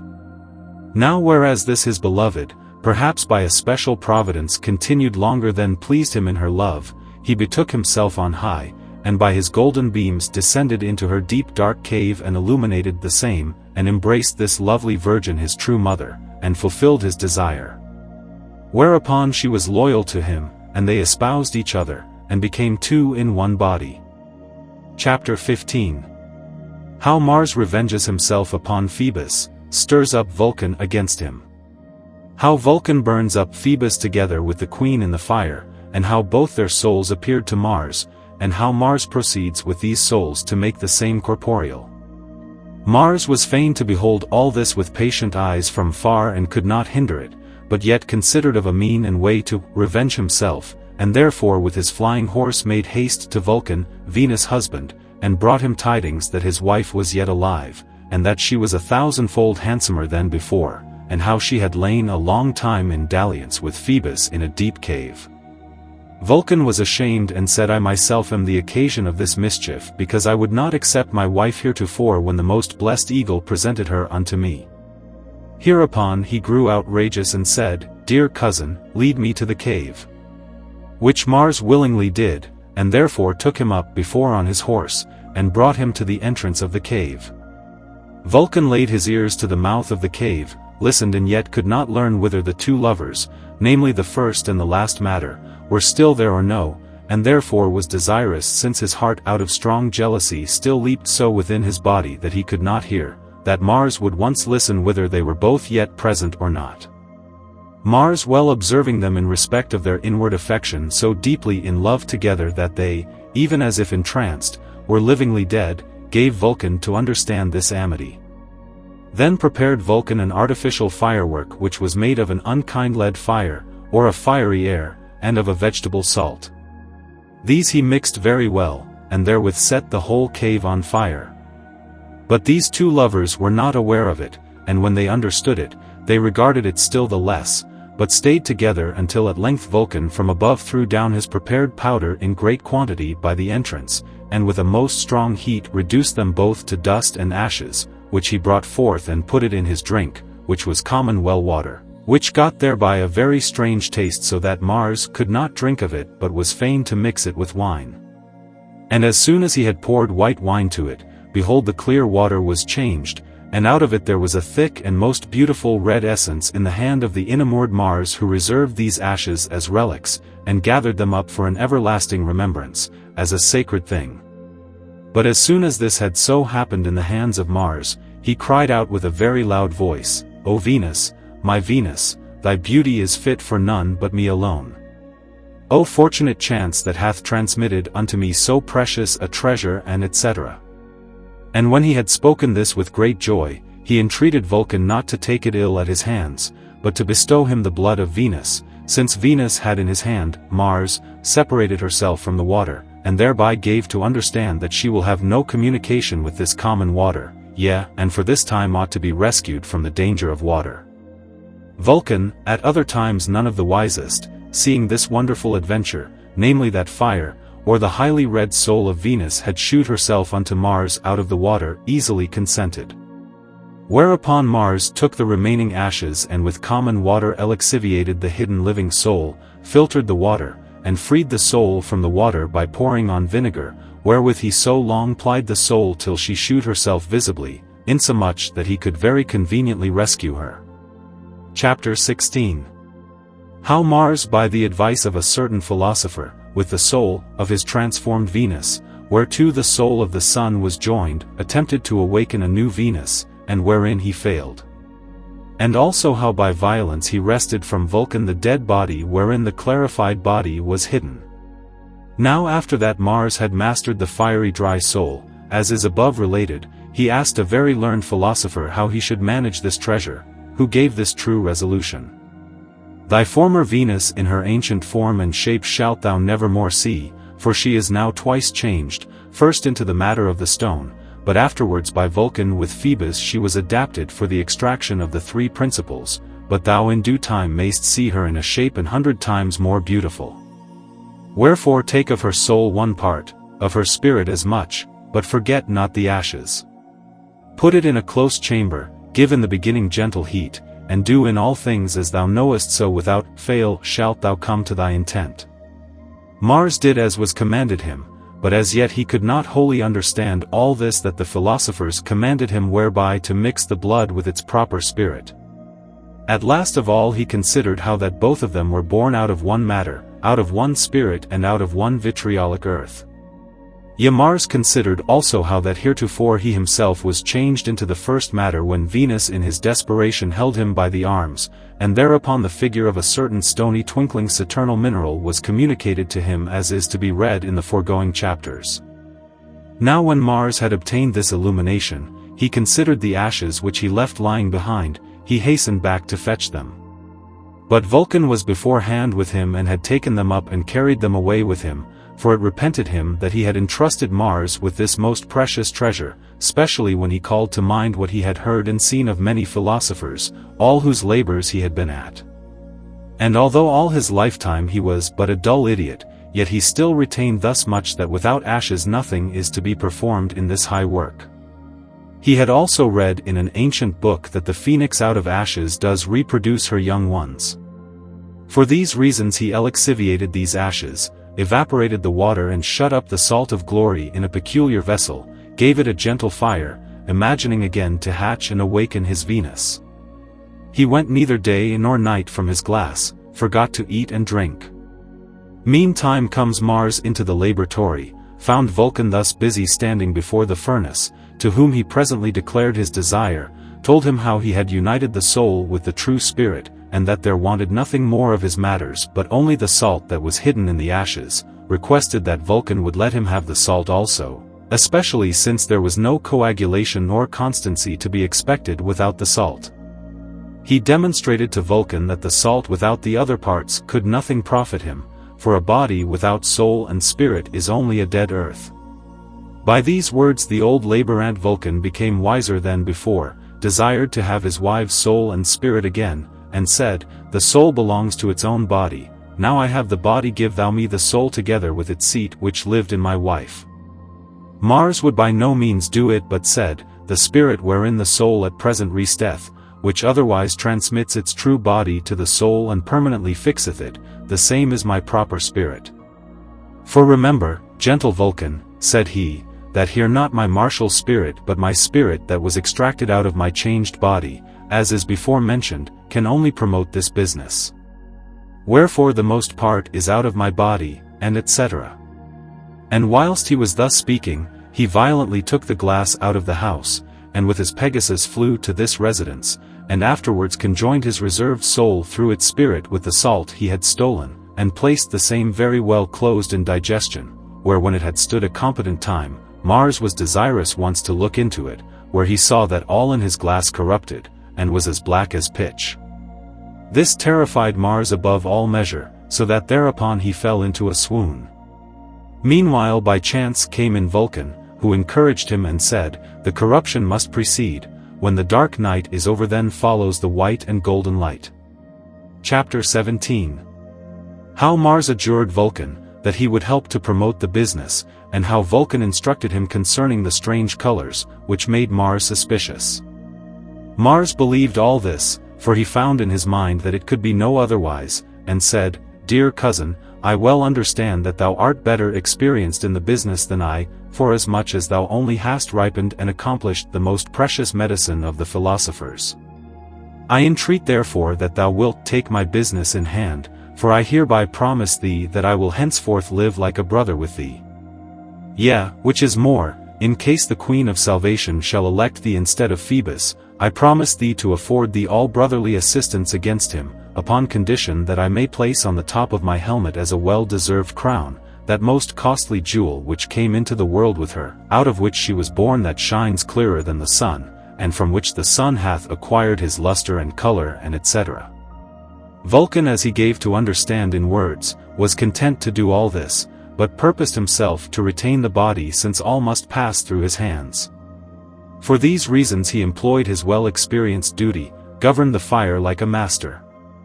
Mars, because of his fervent desire, would not stir one step out of the laboratory, but stared with his fiery eyes upon the glazen chamber wherein his beloved was afresh to rise again from the dead. Meantime he espied a cloud which descended down from above, from which appeared a little small light upon the earth, whereupon the horrible dark night began leisurely to depart and vanish. Yea, it might be perceived that day was about to break. And when Mars saw all this, he observed further that Juno, Jupiter's wife, but knew not for what cause, was crept into this cloud, whom he presently knew by her peacock's tail, and was afraid of some huge deceit, especially since Vulcan lay before the chamber, and made as though he were asleep, which the suspicious Mars well noted. For as soon as ever he turned, Vulcan looked to his fire, whereupon Mars drew his scimitar and held it naked in his hands, closed his helmet, grasped his buckler, and remained without turning like a statue. Meantime Vulcan was very still, but could no longer dissemble, but pretended as if he had been awakened out of a deep sleep, and demanded, "What means this, good cousin, that thou stoodest thus prepared for combat before me whilst I was fain asleep?" Then raged Mars and said with a jealous mind, "As I perceive thou art a most false old orator, for behold, whilst I by chance once turned about, thou hast opened the chamber and let in Juno with her peacock, and she has hung the room with tapestries of all colors, and adorned it with the rainbow, and whilst I was beholding this wonder, her husband Jupiter, as soon as Juno was departed, came into the royal parlor to afflict me and to ravish away the most beautiful person of this world, and as a judge to send her back again to Phoebus." Vulcan took great pains and could hardly appease Mars because of his settled suspicion, until he had discovered unto him the whole intrigue. Wherefore he said, "Hearken to me, gentle brother, and give credit to my words. Juno is the upholstress of this most noble queen, predictress that declares that the queen will suddenly enter and possess her kingdom, wherefore she is come as you saw to furnish and accommodate with all sorts of paintings and tapestries, as is customable in all royal courts, the royal chamber. And that thou mayst comprehend it, said he, mark carefully the example that I shall relate unto thee. In winter all things upon earth are unshapely, yet even as it were frozen to death, but when the spring approacheth the earth is again revived with all manner of vegetables, green foliage, and invested with flowers of various colors, and when this sign is over, past then follows the wished fruit according to the nature of each thing, and the property of its seed. Even so it is with the philosophic work, for if rottenness, that is black death, were not perceived in the work, there would follow no germination, autumn or harvest. The darkness which thou hast seen is the corruption whereof the philosophers have written so much. But Juno with her peacock by her greenness first declared the spring, and then by the colors the germination. Wherefore thou hast no reason to be angry, but rather highly to rejoice. Mars held his peace a long time, at last demanded what then Jupiter had there to do in the royal chamber. Whereunto Vulcan replied and said that Jupiter descended thither on purpose to present the scepter and crown unto the Queen of Salvation, and afterwards to sue for the office of marshal. For out of this matter of which this empress is born, were all the metals likewise born. Whereupon it is also necessary that the colors of all the metals appear in the glass, and that one planet should translate and drive away the other from their office and virtue, until the most permanent of them all through the beauty of Venus and the sanguinary color of Mars shall possess the kingdom in peace. This pleased Mars exceedingly above all measure, so that he would needs violently press into the royal hall to present the queen with all his power, strength and authority. But the well-exercised laborant Vulcan would by no means consent, saying, "Take heed, gentle brother, that you touch not the chamber, otherwise we shall both be robbed of all hopes. For remember that if the buds be plucked from the tree, that then there can be no fruit therefrom." Whilst he was appeasing Mars with this information, he opened another gate, and heeded the royal hail according to his wisdom, and behold, before their eyes there was a great change, and specially in the royal chamber. For the goddess Diana was come over the glassed sea and secretly ascended into the royal throne. She had arrayed herself in cloth of silver, and her ladies stood behind, not daring in regard of the brightness of Diana to behold her countenance. They held and sustained with their hands the royal throne. But the throne was of pure gold, and the queen who sat thereon had golden feet, and a silver white appearance, so that the aureity which was therein hidden could not well be discerned. Chapter 18. How Vulcan opened the last gate, and how Mars was slain by the king, such and likewise what strange wonderful colors appeared. Mars had observed all this very well, but durst not ask Vulcan anything further, for he saw him busy in opening the last gate. When it was opened, the fiery flames or heat assaulted the king's palace in all quarters, and there appeared many thousand mirrors, and each mirror represented the beauty of him that was to reign without end. Mars, looking round about, could not be the queen who had taken upon her the shape of Diana, but found in her stead the most wise King Solomon sitting in his glory, and therefore requested to Vulcan that he would further and permit him to enter into the transparent chamber, that so he might hinder King Solomon to take his well-beloved wife. Mars had hardly spoken out what he was saying, when he so perceived by the red clothing that his old Venus with her hot blood was still present, which now arrayed herself in cloth of gold. She continued not long in one shape, she was now before his eyes in form of a man, and presently after in that of a woman. Vulcan well saw that Mars resolved even by force to press into the royal throne, whereupon he led Mars by the hand, washed him from head to foot, cleansed and anointed him, and brought it so to pass that in he came.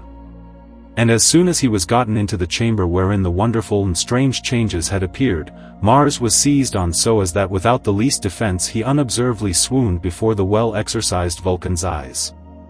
Now after that the most mighty hero Mars, out of love of his Venus, had lost his life and was slain by the spirit of the dragon with which the royal hail was 1/4 part filled, King Solomon revealed himself in his glory, sitting upon his triumphant chariot and peacefully reigning over the whole world. The red and silver-colored sea was subject to the king and willingly yielded up its riches in his time. In CERN the king was mighty in peace. For he, as the last monarch, by the help of the old dragon was become master of the beauty of Venus, and the glorious valor of Mars. For the dragon was tamed, and was no more as heretofore filled with hatred and enmity, but was above all measure gentle to the inhabitants of this world, predicting unto them salvation, riches and health, and etc. Chapter 19.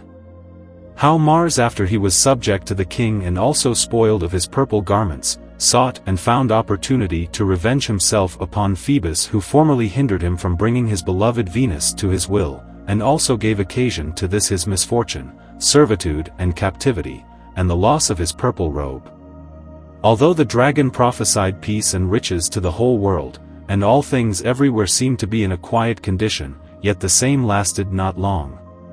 For there was still a peculiar enmity between Mars and Phoebus, whom Vulcan upon Mars' notice had before taken in adultery with Venus, and with a peculiar thunderbolt and firework had wounded to death and consumed, so that Mars, in whose presence this passed, hoped that it would only have effect upon Phoebus and not upon Venus, confiding that she would soon rise again safe and sound as out of a deep sleep, and alone possess the government of the world. But he was in his imagination hugely mistaken. For as soon as he was introduced by Vulcan into the royal hall, wherein Venus had given up herself unto the king, with purpose to rescue the queen, behold he was there presently laid hold of by the transformed Venus, whom I here name the king, and he became subject unto her. Mars, when he saw it could not otherwise be, kept close to the king, who was singularly well pleased with his fiery eyes, and Ho's purple-colored undergarment which he stripped him of and adorned himself therewith. All this Mars very little valued, but only thought how he might revenge himself upon Phoebus, and after upon the cheating laborant Vulcan, who brought him in. Wherefore he spoke to the king, and said, Most mighty and invincible king, it is true and known to us all, that thou art the heart, life, and glory of the world, thou art replenished with the spirit of the double nature, thou shinest like a carbuncle in the night and darkness which from the beginning covered the world.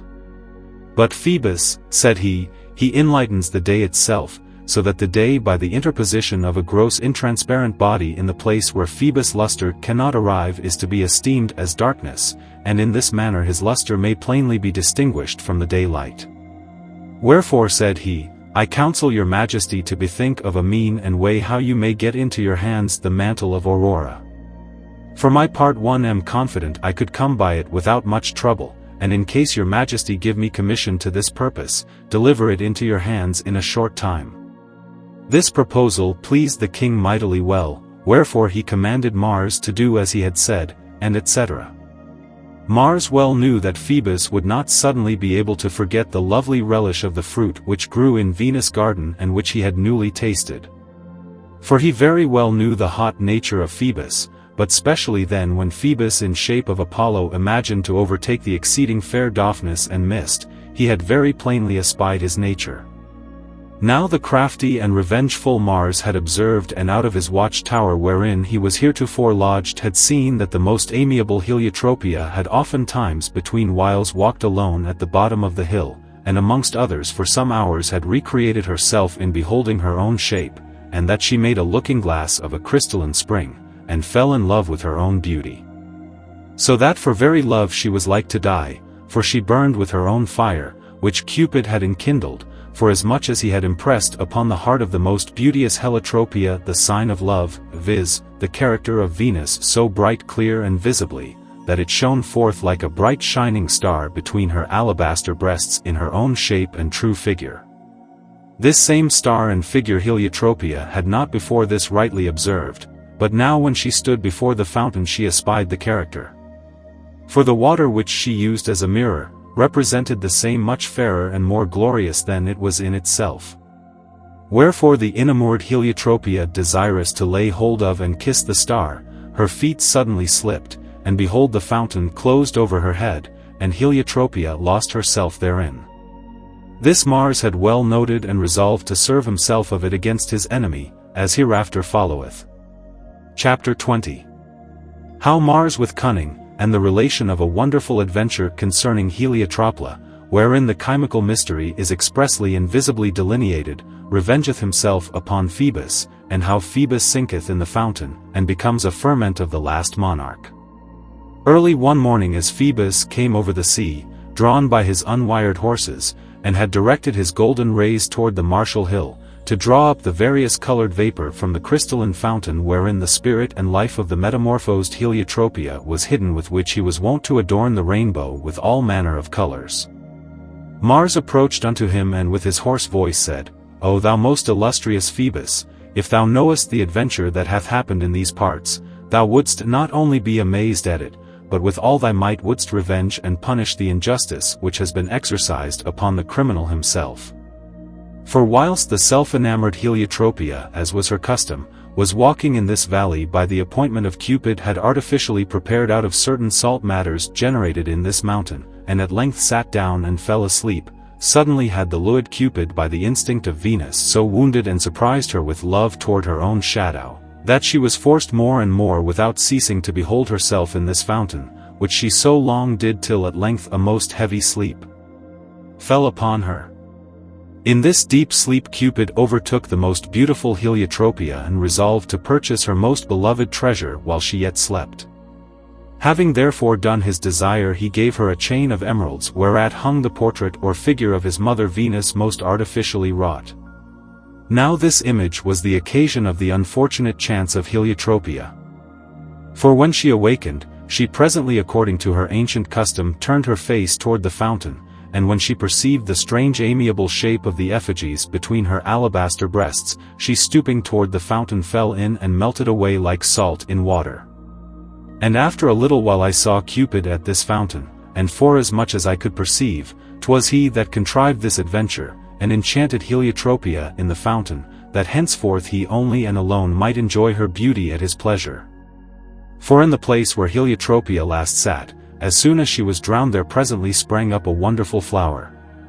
By this mark Cupid understood where he might find his beloved.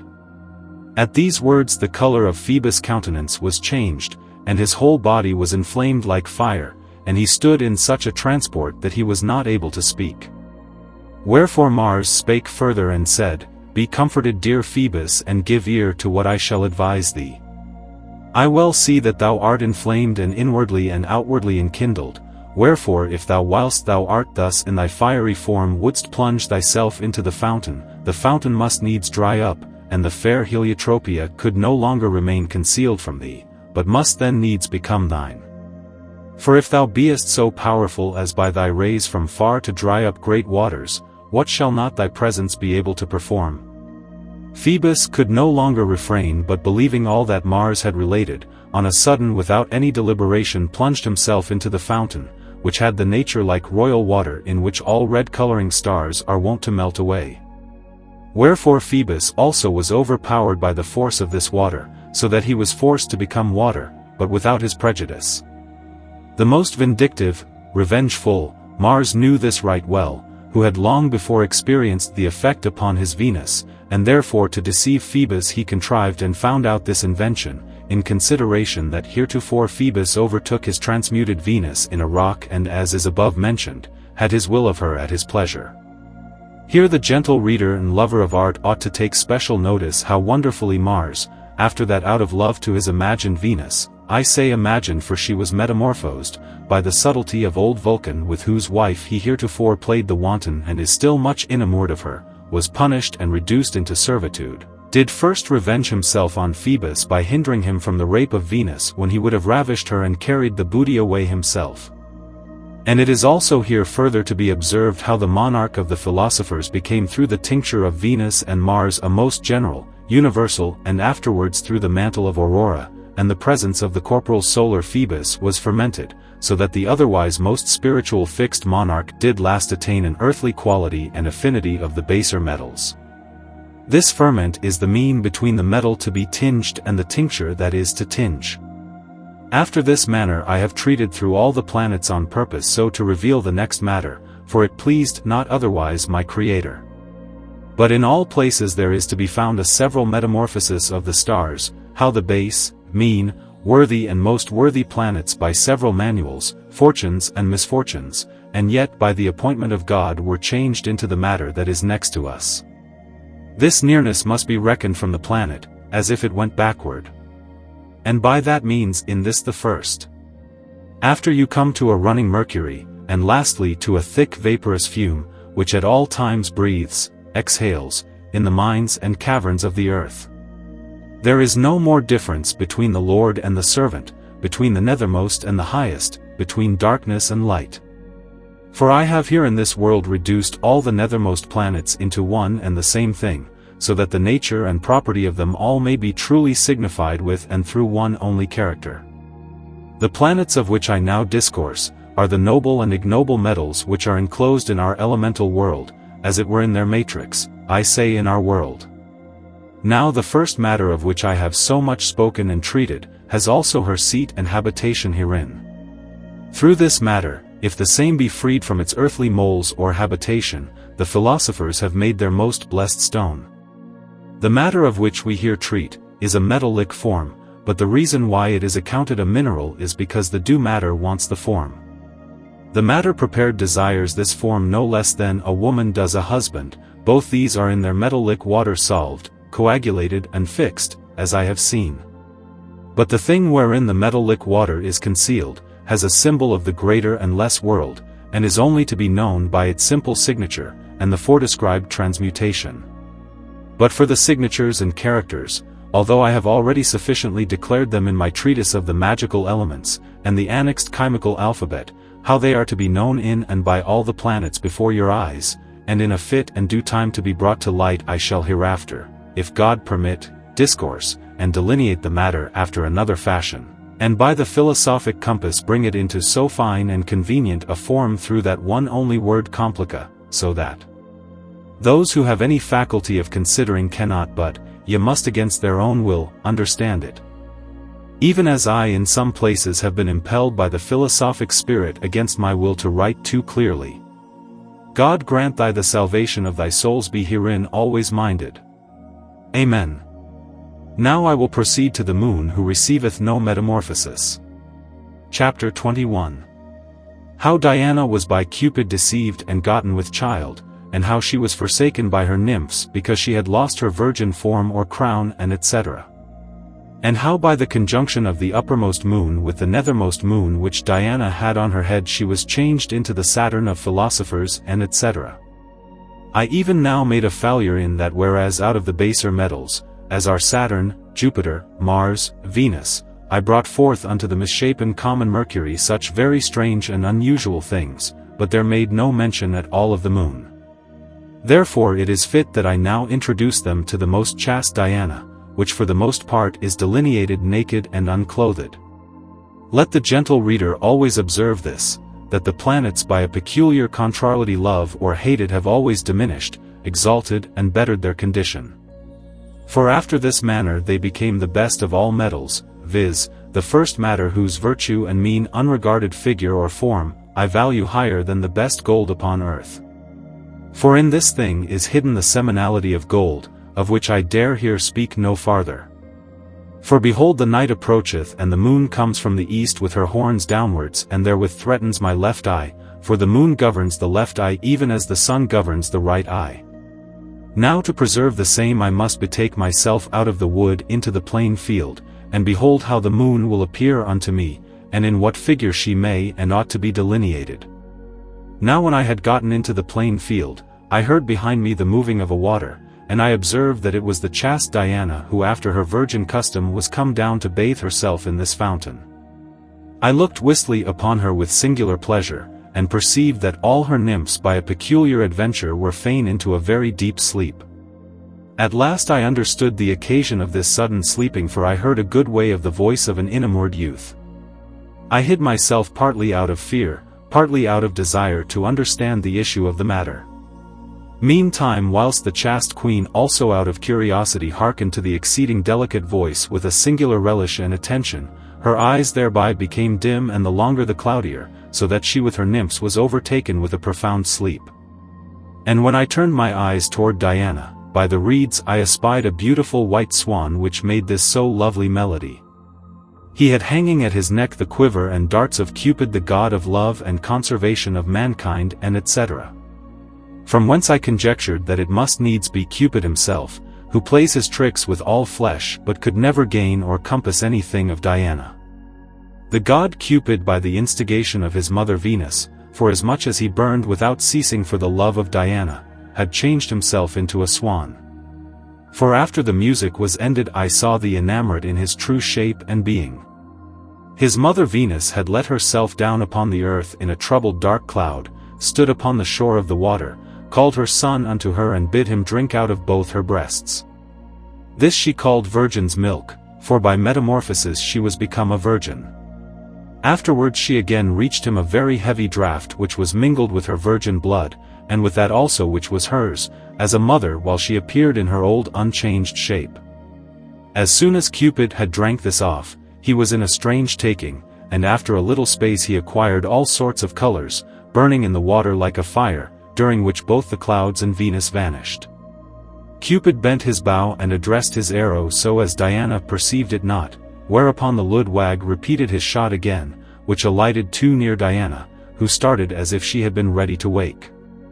But Cupid was sorely afraid that if he should again bend his bow, and let fly, that Diana might thereby receive some harm and be too much inflamed, and etc.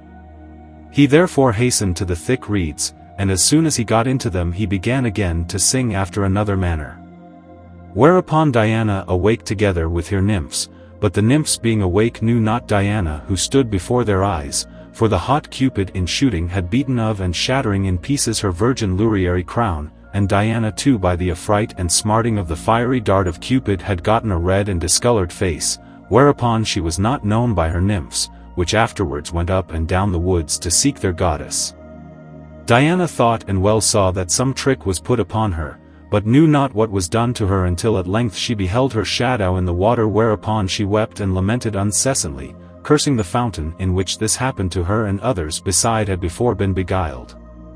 Now although Diana stood on the water in a very afflicted condition, and being robbed of all joy, was thinking of means and ways for her rescue, yet it was her highest consolation that unknown of her own she might yet a sufficient time continue in the same place. Meanwhile she observed the most beautiful swan, and thought to herself, surely this must be some god, who spoiled me of my virginity, and gotten me with child. Whereupon she made as if she were sleepy, and lying down just in the same place where she lay before, she feigned as if she were fain asleep. The swan, observing not what Diana had in her heart, approached to her as heretofore, at which Diana took fast hold of the swan, but he covered her eyes with his wings, not willing to let his face be seen. But Diana holding him so fast that he could not escape, the swan changed himself into his true shape, and said, My beloved queen, I am not come to afflict or disgrace thee, but to honor and glorify thee, so that thou shalt bear Solarii children. For thy predestination is such that the stately hot sun shall be derided, humbled and exiled by the cold earthly moon. Thou and thy children shall shine clearer than the sun himself when he stood in his highest luster. The sun vouchsafed that foolish request of Phaeton, and while Phaeton rode about with him they came too near the world and burnt up the world, and all that dwelt therein, and I also am a child of the world, and now by the help of my transformed Virgin Mother, the cause of the Most High wonder and its multiplication. And behold, said he further, the world is at present without comeliness and outward ornament, but thou and thy children, which shall be born out of my hot blood, which I also have received of my mother, shall have an heavenly luster and an earthly glittering, and also a particular heavy spirit, shall fill the heaven and be clothed with the beauty of the earth. To that end shall thy head henceforward be adorned with an imperial crown, and the world shall be delivered into thy hands. Now when thou and thy children shall be born upon the Solarii triumphal chariot, and ridest about the whole world, and by thy moderation fittest and promotest it to all kinds of births, thou shalt be put in mind by the character of the world, which to that end thou hast in thy hands, to span the world. The sun which thou carriest on thy chariot shall shine through thee, and thou shalt impart thy bright fire to the sun himself. Now when he had said this, he gave his bride a fresh kiss, whereupon she forgot herself, letting loose her hands which by her fast grasping were already strained, and Cupid fled upwards on high, leaving to Diana for a pledge his fiery enamored heart. Now Diana surely knew of whom she was gotten with child, but still was in doubt of Cupid's promise, for she well knew that lovers do sometimes promise such things as are impossible for them to perform. With these and the like contrary thoughts she tormented herself, and then cast her eyes upward, and then again turned them to the fountain, and when she had espied her appearance therein, she beheld that the moon that formerly stood on her head, did again stand in its place, but it was all gilded over, and the moon which shone in heaven shone down from above into the water, and both the moons each with its horns made a pleasant well-proportioned conjunction in form of a round fiery globe, out of which grew the tree which bore the fruit of eternal life, and I heard a voice from heaven which said unto me, This tree is called the tree of salvation, the tree of recovery of eternal life. The spiritual water which was brought out of it is called the spirit and water of life, a living fountain, and etc. Wherefore take heed that thou neither comest too near nor violatest either this tree or yet the earth.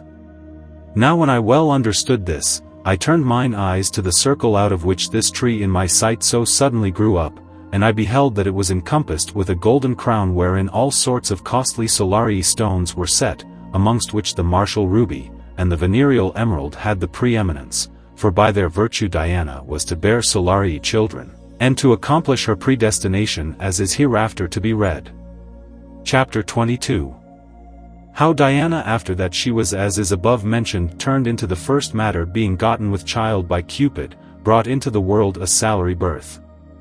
When Diana observed the time of her delivery grew nigh, she gave a loud shriek, and there went a fiery lightning out of her mouth, and she lost herself so that I could see nothing more but the forementioned fiery globe, whereon grew the ensign of salvation, which instead of a rail was encompassed with a golden crown, until at length the heaven became very bright and clear through the lustre which Cupid brought with him out of the cabinet and warehouse of his mother.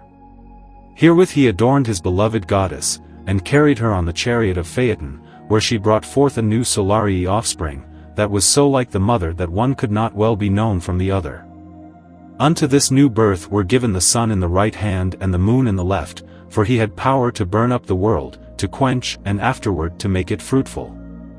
For these reasons he had the cold moist moon and the warm dry sun as two opposite qualities, in both his hands, thereby to signify that gold and silver do proceed from him.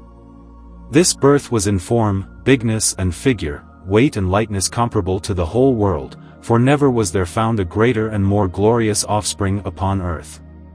To this regent of heavenly light and earthly salvation the glory of Mercury joined itself, bringing with it exceeding large wings, which by the venereal property and the hardened lie of the briny ocean was exalted into a very beautiful white color, sparkling clearer than the light itself, which shined in the left hand of the new-born Saviour. This so exceedingly precious offering Mercury by command of Jupiter and all the planets brought, requesting help and assistance in the name of them all, for they were hardly handled and injured by their earthly enemies and were subjected to corruption.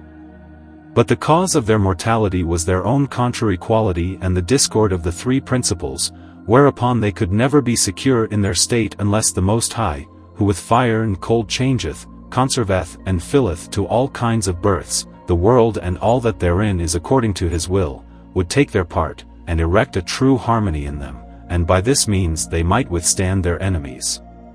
With these wings which Mercury had brought as an offering, the Redeemer, assister, of the planets was very well appeased.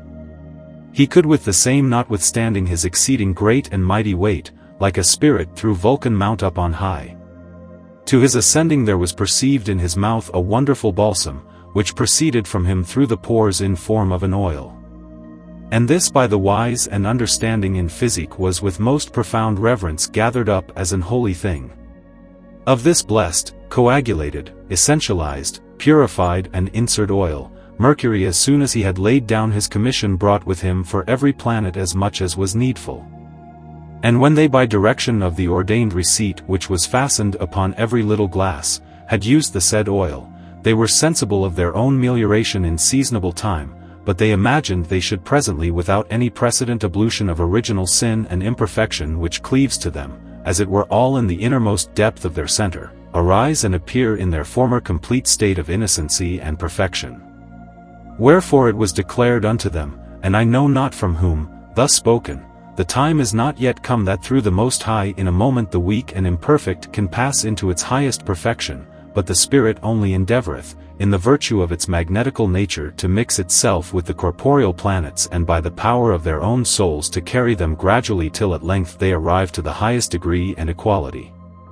In which equality all the planets finish their course, namely in the point of the heart of the lion, in which very place nature hath erected a golden column, whereon stand these words written in the Arabic, Hebrew and many other languages, Go no further, here nature rests in the mineral kingdom, here let the traveler stop, and the artist make haste and etc. While I was beholding this pillar with singular attention, Mercury stepped in and writ these words upon fine virgin parchment, explaining the same to all the planets, and at last comforting them all together. He said, Ye must all for this time pass into your fortune and perfection through great sorrow, anguish and trouble. But if the assister with the strength and readiness of blood-thirst 3 Mars and the fair Venus shall appear in his beauty, which by the exercised Vulcan is so ordered that he is able to withstand the hellish Pluto with these furies and lay him for dead, and also tame the infernal Cerberus, and take him to thy inheritance, then shall ye through him in an instant be freed from your mortal weakness, which can no sooner be done unless the Son expiate his guilt, who by the unexercised unlearned Phaeton's government set the world on fire, whereby the inhabitants and giants fell at enmity in strife with the gods, so that the mighty of this world stormed heaven and labored to pluck down the gods from their throne.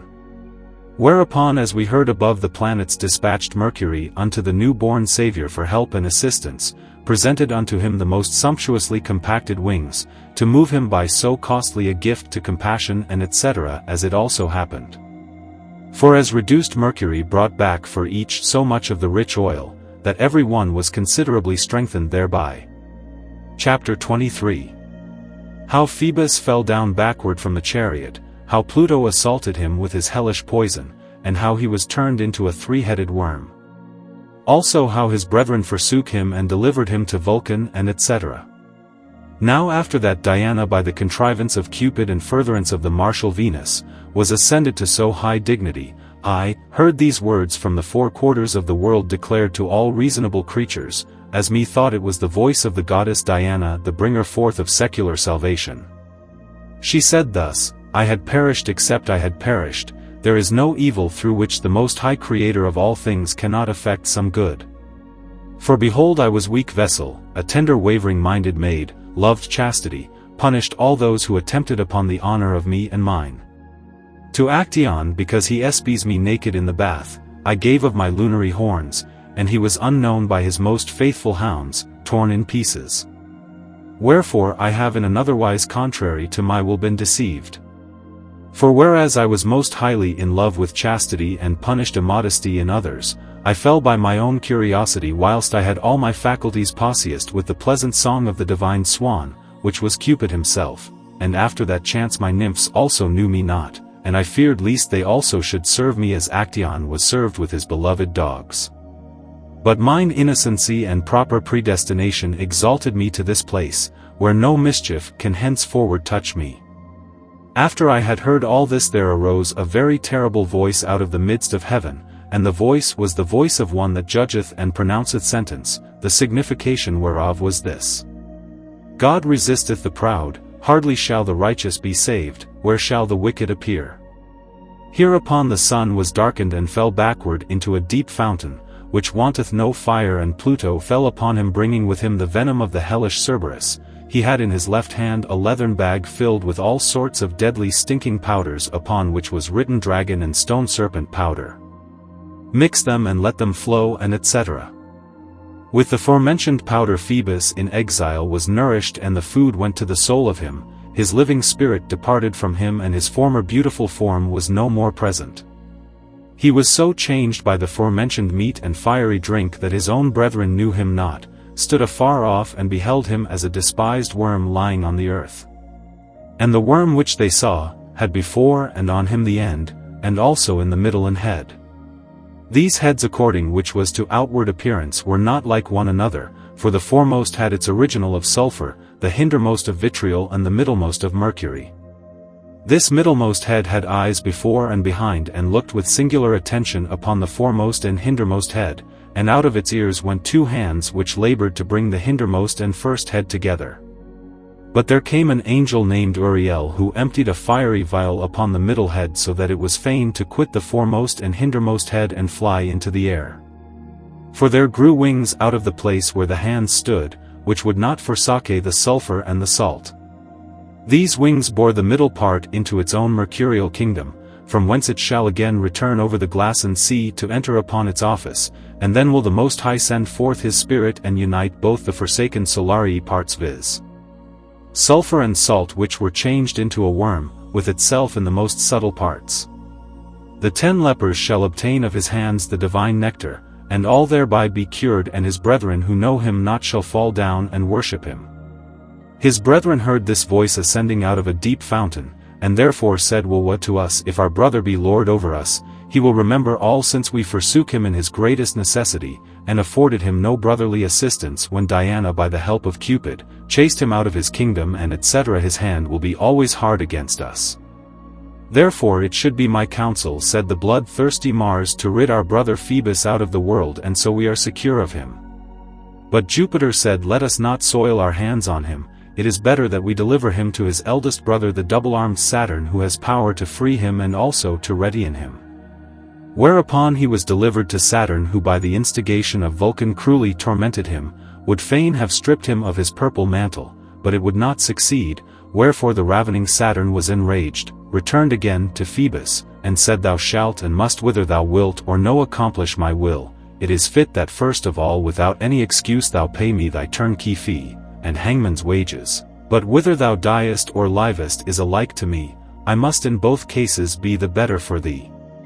Whilst Saturn was thus harassing the wretched son, the Most High regarded him with gracious eyes, and the sentence was so lenified that Phoebus should not die, he be banished the land, and because he burnt up the world, for an eternal memorial receive a brand mark.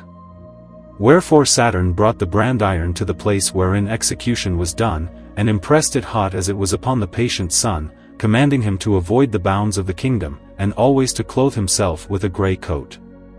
For he knew now no more anything of high-mindedness was reduced as it were to nothing by humility, seeing he was made of nothing, he had taken on himself the form of the first matter, seeing whereas otherwise he was the last matter of all the planets. In some the last is become the first, like as the first became the last, for they both proceed from one, and also both hasten to and aim at one, wherefore one may be turned into the other. Chapter 24.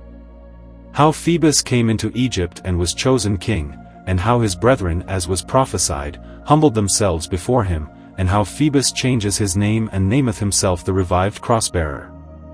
After Phoebus had duly expiated his sins, envious fortune was forced to forbear his tricks, and he who likely might otherwise have easily despaired constantly thought on the good promise touching his person, and thus with a good courage went continually forward toward sunset, and came into a wilderness wherein dwelled many learned pious monks who always employed their mind in the search of the mystery of nature, and thus by the knowledge of the temporal, so much the better to understand and more inflamedly to love the eternal indestructible things.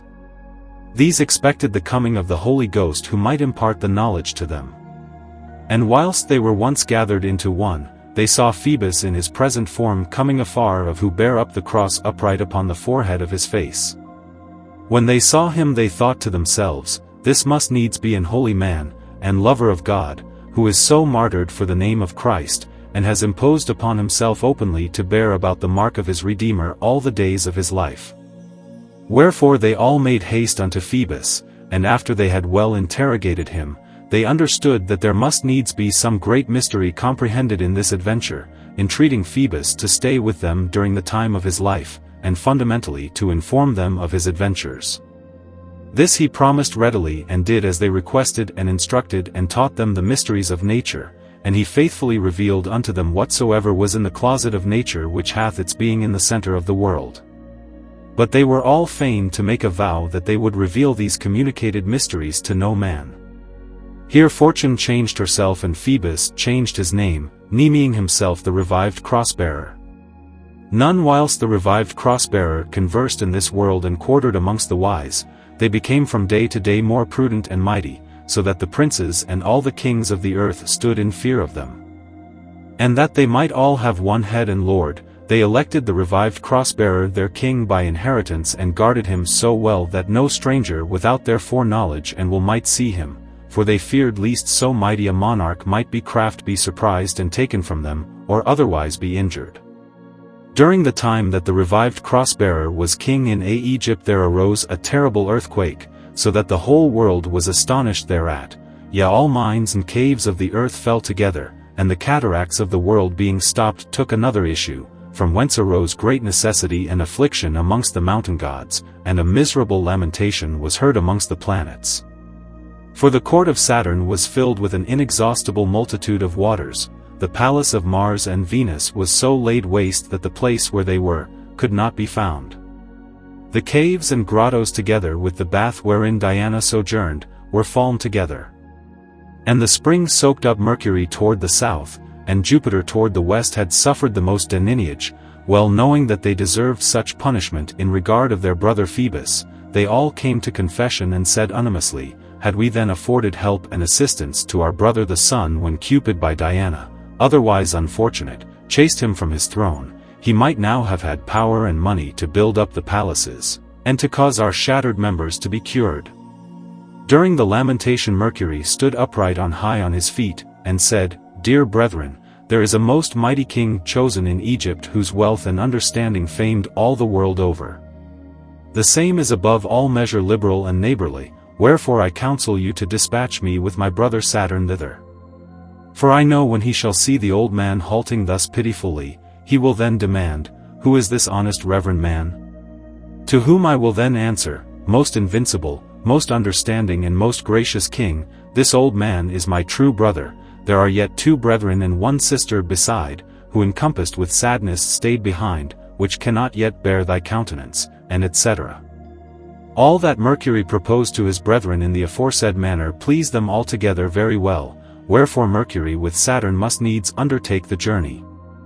Now when they came into Egypt, the wise men of the land would not permit them to go unto the king, until at length the king out of his chamber espied the shape of Mercury, and caused inquiry to be made what they both had to do at court, and when the king understood that they were both come a great way to speak with him, there was therefore presently audience vouchsafed to both the envoys. Mercury had his scepter adorned with the serpents in his right hand, and stepped foremost in, and making his due reverence with bended knees, said, Most mighty and most intelligent king, we are 5 brethren and 2 sisters, all born of a most powerful royal mother which heretofore had the whole world in her power, whence we also bear in the arms a character of the world, and etc. But the mother so ordained yet the most beautiful of us should possess the glory and pride of the kingdom, with this proviso, that Diana at her pleasure might choose a royal seat for herself in the 4 corners of the kingdom. The rest of us have obtained our inheritance in the valleys and caves of the hills under the earth. Now it is known unto thee, O most bountiful king, that through the universal earthquake much damnage has been done in all the world. Amongst others the misfortune has light very hard upon us 5, so that all my brethren together with the loss of all their goods as they were in their caves were pitifully wounded in body. Whereupon we thy servants are fain to beseech thee that thou according to thy laudable custom dismiss us not without favor. The king commanded Mercury with his old brother Saturn to sit down, asking the old man his name, and whither he were born lame, and rearing Mercury circumstantially to relate the adventure and condition of all his brethren. Whereupon Mercury answered, My brother Saturn came into the world defective, is hated by us all, for if he be throughly heated and come too near any of us he destroys him and etc. He eats us and our children out of unsatiable appetite, but we honor and respect him, for Medea transmitted unto us a prophecy, that by Saturn we should all become kings. Whereupon we dare not punish him in his wickedness. At this the king laughed and looked wistly upon Saturn, imagining the old man would know him, and call to mind how he formerly tormented him, when he was called Phoebus, by the contrivance of Cupid was beaten from the salary triumphal chariot, chased out of his own kingdom and delivered up to this Saturn, as is more largely mentioned above. But the old Saturn not daring, an evil conscience urging him, to behold the king commanded him to declare his own harms. Whereupon Saturn retreated back and said, I am but a dead man, this most mighty king is my own brother, I was formerly his executioner, I know him by the sign of the cross, and the brand mark. Now it is fulfilled that we should all worship him. Whilst he thus cried, Mercury knew his brother as it were by the ruddiness. For although outwardly he had put on another shape, yet inwardly in the center by reason of blood he was still the same. For the same that he was before his fall can be again out of him produced, and etc. Mercury fell down upon his face beseeching grace for himself and his brethren and sisters. Whereupon the king commanded him to fetch to court his other 5 brethren which stayed behind in a running coach. Meantime Saturn must stay behind as a pledge. As soon as Mercury was returned to his brethren he related to them altogether the whole adventure, but they trembled and quaked, riot daring to appear before the king, and yet they were more fearful if they stayed away, that the king driven by wrath might cause Saturn to be slain, and at once deprive them altogether of their glorious hope which they founded upon the prophecy of Medea. They chose rather to die than live without hope, and therefore got up, and in a short time came before the king. Now when the king had well viewed them together he demanded where their sister Diana, and the sun stayed. Then answered the just Jupiter, and said, for he and those who had stayed behind, did not altogether know the king as Mercury and Saturn did. Most gracious king, Phoebus in regard of a certain crime and misfortune which proceeded from him, by the providence of the Most High Creator of heaven and earth, was condemned to the fire. But Vulcan, though assisted by Saturn, was not able sufficiently to quell him without Pluto's receipt.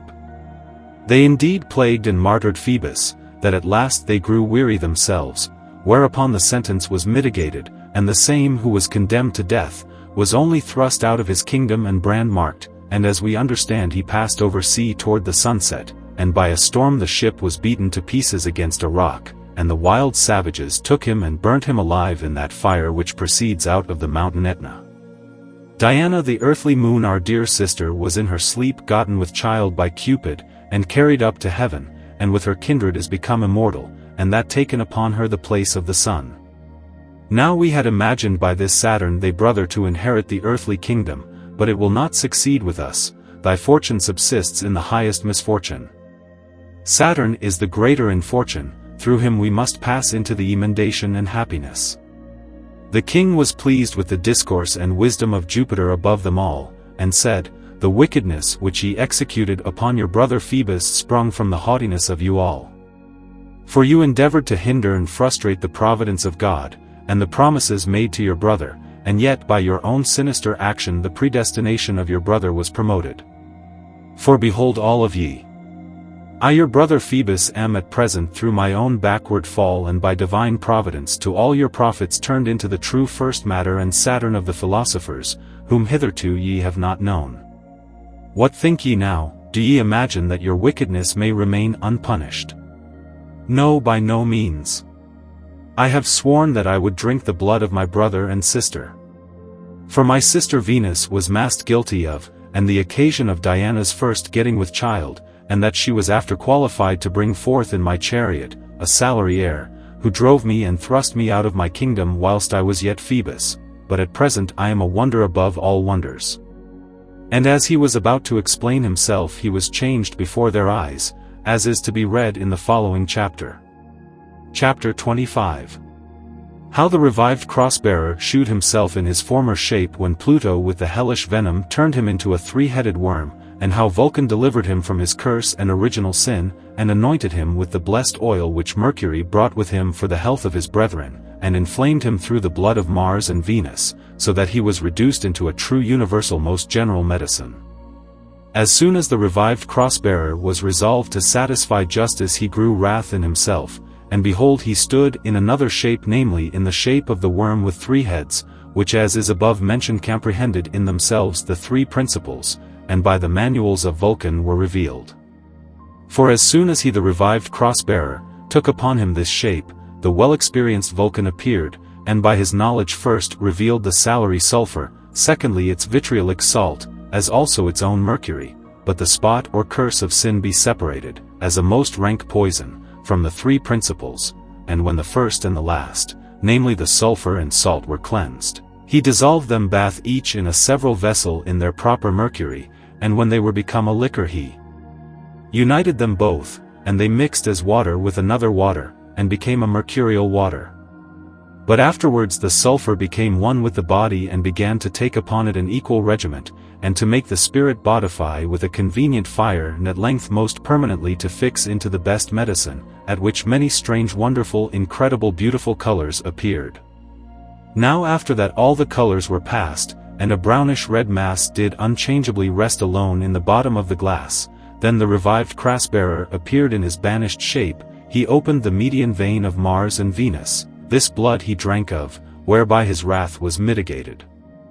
Vulcan rejoiced at this, seized and the revived cross-bearer purified his fiery threefold soul, mixing the same with the blessed oil of the philosophers and gave it to the three-headed beast, which now again was become one thing, to drink thereof so much as he had need of, and when the draught was consumed he repeated the same drink to the seventh time, and when this drink was dried up, the three-headed monster was delivered out of his captivity, and the corporal purified sun greedily received it, for there was none amongst the planets more deserving it than the sun.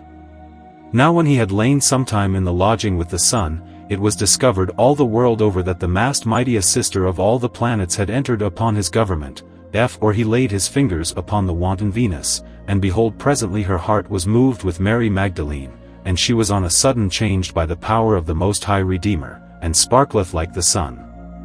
The most blood-thirsty Mars was sensible of his brother's grace, and whereas he, Mars, before this always strove against the fire, and with fiery sparks assaulted Vulcan who hammered him, he gave himself so humble and gentle under the hammer like the melted common Saturn, he was inwardly and outwardly arrayed through and through in cloth of gold. Jupiter, Saturn, and Mercury all eat of the golden food with their brother set before them, and thereupon forgot all the pains they had undergone during their former life. They became by the forementioned food immortal as long as they forbear unripe grapes and the true magic elements, and whereof may be further read in its place in the treatise of the magical elements. Chapter 26. How Saturn, being about to try whether his brethren were in truth amended and turned into the sun, was by the command of the emperor anointed, and in respect of the exuberant medicine tinged his brother Jupiter into the sun, and etc. When the Saturn of the vulgar saw all this, before his eyes, his cold frozen heart burned with new envy like fire, so he went out and chid his brethren for their folly because they were so easily credulous, saying it was a sophistication, and praying Vulcan for experiment's sake to send one of his brothers to be examined who had given out that he had experienced transmutation in his own proper body. Whilst he was requesting this with impatiency, I heard a voice out of the paint of the crown of the emperor saying, "Be it so, be it so." Whereupon Vulcan stepped forward, took hold of Saturn and placed him upon the hellish throne of Pluto in an inundation of fire, and when he was enkindled Vulcan would have also brought them thither of whom Saturn was in doubt in respect of the transmutation, to try whether in truth they could stand out in the examination. But he who already had shown grace to Mars and Venus gave Vulcan a drop of his blood, with command that he should privately laud and anoint Saturn who expected his brother in the midst of the fire. This Vulcan accomplished as he was commanded, and as soon as he had brought it near Saturn, the balsam touched and moved the heart of old Saturn, and he was changed not only into the best gold but he had also retained with him from the abounding medicine a tinging property and power, by virtue whereof even the rest of the imperfect metals can attain and be reduced to perfection, as hereafter may be read. Meanwhile Mars appeared in his martial habit, saying to Saturn, "Know thyself, let every one prove himself, and then judge thou of the truth of transmutation." Saturn well observed that Mars mocked him, and then contrived how he might prove the children of Mars, Venus, Jupiter, and Mercury, and the Moon, whether they also inherited anything of the royal blood of their ancestors or not. For these reasons he said to his brethren and sisters, "I see and acknowledge by your form there must needs be another kind of understanding concealed in the philosophic writings, that I perhaps am not the Saturn of the philosophers. For my part, as I in my halting form was wandering up and down and put many in great hopes, I have never as yet been profitable to any, and etc. But be that as it will, I would fain know," said he, "whether the benefit which the assister, the revived cross-bearer, has conferred on you does stick close to you and yours, or not." The petition of Saturn, Venus first of all vouchsafed, but Jupiter was beforehand with her and went into the fiery flood to the old Saturn.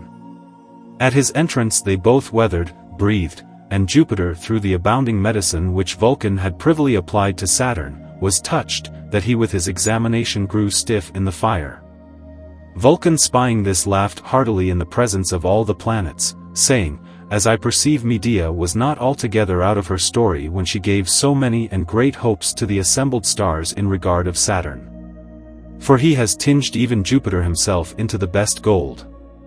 This virtue the Most High caused Vulcan to apply to him in the flux when he was to examine his brethren, by which he was changed into a medicine, for he had taken to him more of the incombustible oil than was needful for his health, and this chanced well for Jupiter, wherefore Jupiter returned thanks to his brother Saturn, who besides his intention and by chance had done him such a favor, which was not from the power of the common Saturn, but from the farce of the tincture itself, which benefit other metals with more profit may enjoy by the revived cross-bearer.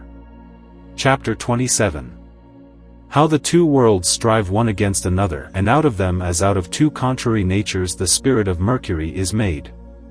And how the lunary world is provoked to the fight by Neptune and otherwise, and so qualified to the contention, and etc. After that such changes as the courteous reader hath understood had happened, I by chance betook myself into a very still quarter to consider the adventure and the signification thereof, and while I was encompassed with my deepest meditation, beheld at that time there was a great and exceeding beautiful picture let down from heaven, in which all which had happened in the manner related concerning the metamorphosis of the planets, was compendiously and artificially delineated, and a king with an imperial crown held the painting with both his hands.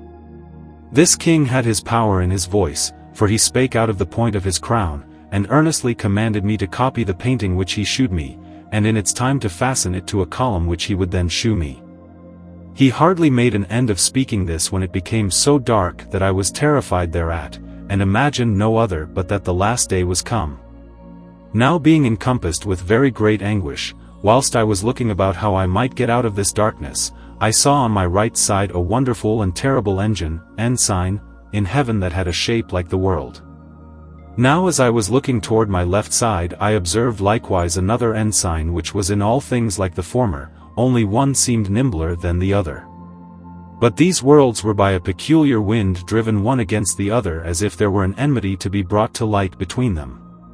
There was a vast horrible and deep abyss between them, and one abyss called the other to fight for both their spirits, which yet were of one original, and by the will of God were to fight one with another till the appointed time. The contention arose by reason of preferency and right of primogeniture. Wherefore both the worlds in virtue of their predestination clashed hardly one against another, but lost themselves both in regard of the darkness. Whereupon the world on the right hand called the brightness and strength of its son, namely of the sun, and commanded its son that he as to his natural mother, should yield his light to serve it, and continue first and unmoved in heaven, and afford it all necessary assistance, whereby its adversary the left world, might not perchance by the help of the queen of night lie hid, or escape unhurt. As the right world had commanded, so was it also done. For the son let himself down by a golden chain upon the world his dear mother. But the mother mightily rejoiced in the obedience of her son, embraced her son, at which the abyss opened itself and swallowed up the brightness of the sun with all his glorious appearance. Whereupon the left world rejoiced who had called her daughter the moon to her assistance, who also to help her mother slid down by a silver chain, and stood by her mother. The moon had seen how the salary mother had carried away her dear only son into the utmost perdition and into the abyss of the center, whereupon she endeavored to hide herself under a cloud. But the womb of nature she spake out of the abyss, "Fear not, Diana, thou daughter of the left world, for thou hast found favor with God." Whilst the spirit was thus speaking, the abyss of the lunar world opened itself by descent into a fountain full of water, and when I had delivered it out of the cold water I perceived that the spirit or vapor was turned by water into a weighty niovable water. This water was obscure and not transparent like the ice which is found in the salary world, there where like sun is at the hottest, but only glittered in regard of its high preparation and like precedent ablution like a most clear-looking glass. On this mirror beautifully green illustrious Venus was innermost. Neptune observed the secret courtship of the lunary glittering world, wherefore he sent unto the green Venus a transparent crystal, which by the evaporation of superfluous moisture he had so farmed and reduced into a glassy sea, whose signature was as the signature AF the mass necessary spire. It retained with it the last from the palace of Neptune. This Neptunial crystal and massed green venereal emerald were delivered over unto Pluto with an ancient process in writing, how to use it. The title of the process was, "Up with the volatile twice or thrice. Out of the mirror like clear fountain shall there be a mist, and of the mist shall there again be born the snow in the higher region." Chapter 28. How the lunary glittering light is exalted and clarified, and how the same became an hydra and an eagle, and also how thereby the world gave up its spirit which appeared in the shape of a very heavy mist or cloud. Pluto had this process long under his hands, could not manage it, called Vulcan, asked advice of him, who said, "That which God by such a wonderful adventure hath joined together, that let no man separate but rather promote it, wherefore they shall be one. The above-mentioned smaragdine crystal and the glittering light which by the help of Vulcan was borne out of the abyss, ought to be locked up in a royal transparent hall, where they must so long continue, till it be learned what thy gods are. Resolved by such an adventure to effect." After that it was thus concluded, shut up, the three above-mentioned spheres said, "Let there be made a powder, let there be made a fire, let there be made an exhalation, and when all was still Vulcan made fire under the chamber, and behold a white beast with 2 horns exalted itself from the earth towards heaven, whose wings were twa clouds, one proceeded out of the sea, the other out of a sour mineral juice, and served the horned beast through their innermost ability.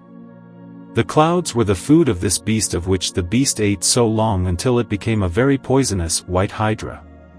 And when Vulcan afresh and or the 3rd time fed the hydra with the offering of Neptune and Venus, the worm then changed itself, and it became a bird which with its wings could cover the whale world.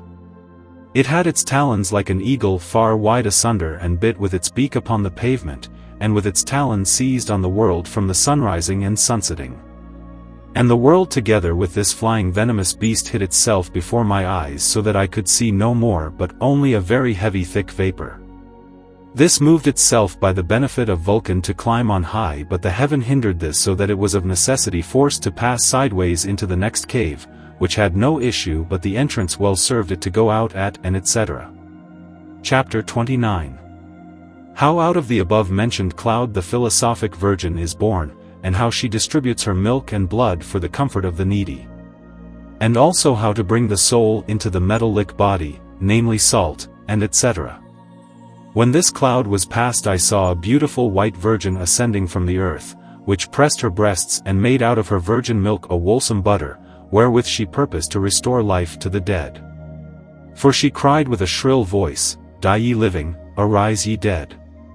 After I had very attentively viewed the above-mentioned virgin, I saw that after her hard pressing, which she would not leave off, a thick blood flowed out of her breasts, for there was no more milk present. This blood defiled the butter, whereupon Vulcan endeavored to take away the butter, but the virgin cried and said, The milk, the butter, and the blood are all good, but each of them hath its several operations, which shall be revealed to no man until he shall learn out of what I am born, and which my father and my mother were. When I heard this I was affrighted and was afflicted, thinking perhaps it is granted to none to learn this. But when the virgin observed that I was sorely troubled, she said unto me with a smiling mouth, The grey dragon is my father, and the white bird is my grandmother, and bath these are sisters and brothers' children. The blood I have from my father, the milk hath its original from my mother, the hermaphroditical world, whereof this milk also through the virtue of the sulphureal soul left behind, must become blood. Herewith the virgin painted to her neck where the soul was hardened into a palpable substance. This she named, the Jew who stained his hand in the blood of the Redeemer. The color was like an artificial cinnabar, but heaver and browner in form, wherefore the preparation of this thing was unknown to me. I hearkened to the voice of this salutant virgin, and poured the flowing virgin upon the stiffened animated substance, and the milk turned into blood, and the blood was full of life. For the nourishing metallic milk became one with the spirit of life, which also opened his mouth and said, Two suffice to awaken a living body, but the third conserveth it. After I had understood this, I gave unto the metallic soul a metallic body, and I bound the soul with its body by virtue of its own spirit, which as they, was likewise metallic. This union was the cause that the farmer virgin from wham salvation Ari saith unto us, of more sorrow and grief was fain to clothe herself from top to toe in a black mantle, and as me thought it mightily repented her that she had so cleansed herself, and that her most noble juicy whiteness and redness should so come before the unworthy. For she said, What to me, what to the world, what to the mother which bore me? And whilst she was thus crying she changed her beauty into the shape of an horrible wolf, but yet retained her tender white virgin breasts. She lay as all wolves in a deep bushy valley, from whence that most devouring beast watched for food and nourishment suitable to its nature, and etc. Chapter 30. How the mother of nature committed to the virgin her children, and how the lion and his sister are not to be overcome but only by the double infernal thunder. When the beast was now satiated, there came an intelligent ancient matron with long garments and much gravity. She had twa sons, and committed to the she-wolf both her sons to bring them up till her return. And having laid the children to her breasts, the old woman turned herself into a vapor, which pierced into all the neighboring hedges, hills and stones, from whence I observed that it was the mother of nature which would of her 2 metallic offsprings be brought up by the she-wolf as a metallic wet nurse. For this mother of nature was very well acquainted with the above-mentioned virgin, notwithstanding that she was changed into a she-wolf. She discoursed also with me, and said, not the outward but the inward is that which the artist ought to seek. The same further said this, which is well to be taken notice of, my virgins are leering wolves, dragons and serpents, and etc. My son is a roaring lion. He hath sucked the breasts of his sister, and is thence become so fiery and pugnacious that no beast upon earth can overcome him except the double infernal thunder with the substance and durability of Bacchus came too near him. Thereby will this my son and daughter lose all their powers, and take their flight to me as their mother, and etc. Thereupon all was still, and I thought in the double infernal thunder with the substance of Bacchus, but could not search it out, and therefore cried out with a loud voice. O Jupiter, thou that in thy hands bearest thunder and lightning, shew me the mysteries out of which thunder and lightning have their original, whereby I may fright away in force wolves, lions, dragons and other monstrous beasts. After I had thus prayed, the heaven grew stormy and Jupiter spake from far.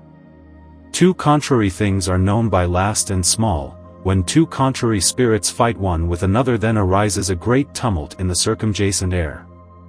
This I also understood not, wherefore out of discontent I cried also unto the god Pluto. I considered that since the thunder was infernal it must be granted to Pluto alone to revile it. Then was I heard, for he presently granted me 2 fiery spirits, the one was wan and meager as death, but yet above all measure long and nimble. But the other was heavy, thick, dry and fat, and looked on all his body like a man sick of the jaundice. Out of this throat went a very poisonous vapor which stabs living creatures and refresheth Bacchus. The first spirit was overlaid with twice as much strength as the second. Wheresoever these spirits went in which me I was held in suspicion, and I stood with them in great fear, and therefore I would have them no longer by me, but made them a quarter under a shed without doors, that no body might take notice of them. Now in this house there was a ruinous cellar wherein there inhabited an old grey wolf, which was fain every day to be fed with a red fox and a yellow cock, which the master of the family to be complained of promising me same thousands if I could help him so that either the winged wolf might die, or at least leave the cellar. Now when I had well heard all I called my spirits to counsel, which said that there was a royal treasure hidden in this cellar, and that the wolf had devoured many wealthy passengers together with their money, who in the times of war had gone down into the cellar to rest. And for as much as gold and silver could not consume in the stomach of this beast, the treasure was still there. These above-mentioned spirits offend themselves, and said, If thou wouldst let us in we would deliver all the treasure to thee. I presently said, Go and bring me the treasure. Chapter 31. How Bacchus and Vulcan jeered the labourant, how nature teacheth him to offer unto Bacchus, and how the lion having thrice conquered, at length fighting with his father was overcome. As soon as I had let out the spirits I heard behind my back a great laughter, and turning myself about I saw that Vulcan and Bacchus stood by me laughing and jeering at my folly, saying, With damage shalt thou be wiser, thou that wert ashamed to worship us as Jupiter and Pluto. Surely, 'tis better to ask than to go away with shame and loss. The spirit does nothing alone, but there must be a protection on the other side which must guard the spirits. This protector ought also to stand in good agreement with Vulcan and etc. If out of thine own head Bacchus thou canst hit this, go to thy spirits and to the cellar. This affected my mind, for I had left my spirits in the cellar to no purpose, and they lay as if they had been dead there, and the wolf had put on a lion's skin, and nature appeared to me in a mist, and told me how I had sinned against Bacchus and Vulcan, how I should go from this place toward the south. There she would entirely inform me how I should move Bacchus to my assistance by an offering. Whereupon I hastened to that place and betook myself to a forest. Now as soon as I was come into the forest I there saw a lion who fought by way of offense against a dragon which is wont to be called a lintworm. Then thought I to myself, what need has the lion to fight with this dragon, when yet all lions descend from the old dragon, and also no lion alone hath ever been able to overpower a dragon. This must needs be a great presumption which engaged this hereunto. Whilst I was encompassed with such thoughts, the fight on both sides was so vehement that it seemed as if the lion would be vanquished. But I was grieved for the lion, and yet I durst not approach to help him until the mother of nature out of the air commanded me to rescue the lion, whereupon with my scimitar I chopped off the dragon's tail, with which he fastened himself about a tree, so that thereby he was torn in pieces by the lion, and his blood was sucked out, from whence the lion was as beautiful and gentle as any man in this world. Meantime nature stood betwixt me and the lion, saying, "This lion must duel thrice with the dragon his father, and each time be victorious. But at the fourth time he must begin an invincible battle against his father, not in the air, nor in the water, nor yet in the earth, but in the fire. And in this fight as well the father as the son shall so wound themselves that the pavement shall overflow with blood round about, which she bid me to gather up with express commandment, that when both of them were provoked by Vulcan to the fight, I should continually strengthen them with a burnt sacrifice of fat vervains. It was said to me, the water of magnanimity is a dry drink for the lion and dragon, by this the soul of both of them will be inflamed, so that they will not be aware, when they bleed, and when no mere blood comes, also neither father nor son is to be seen.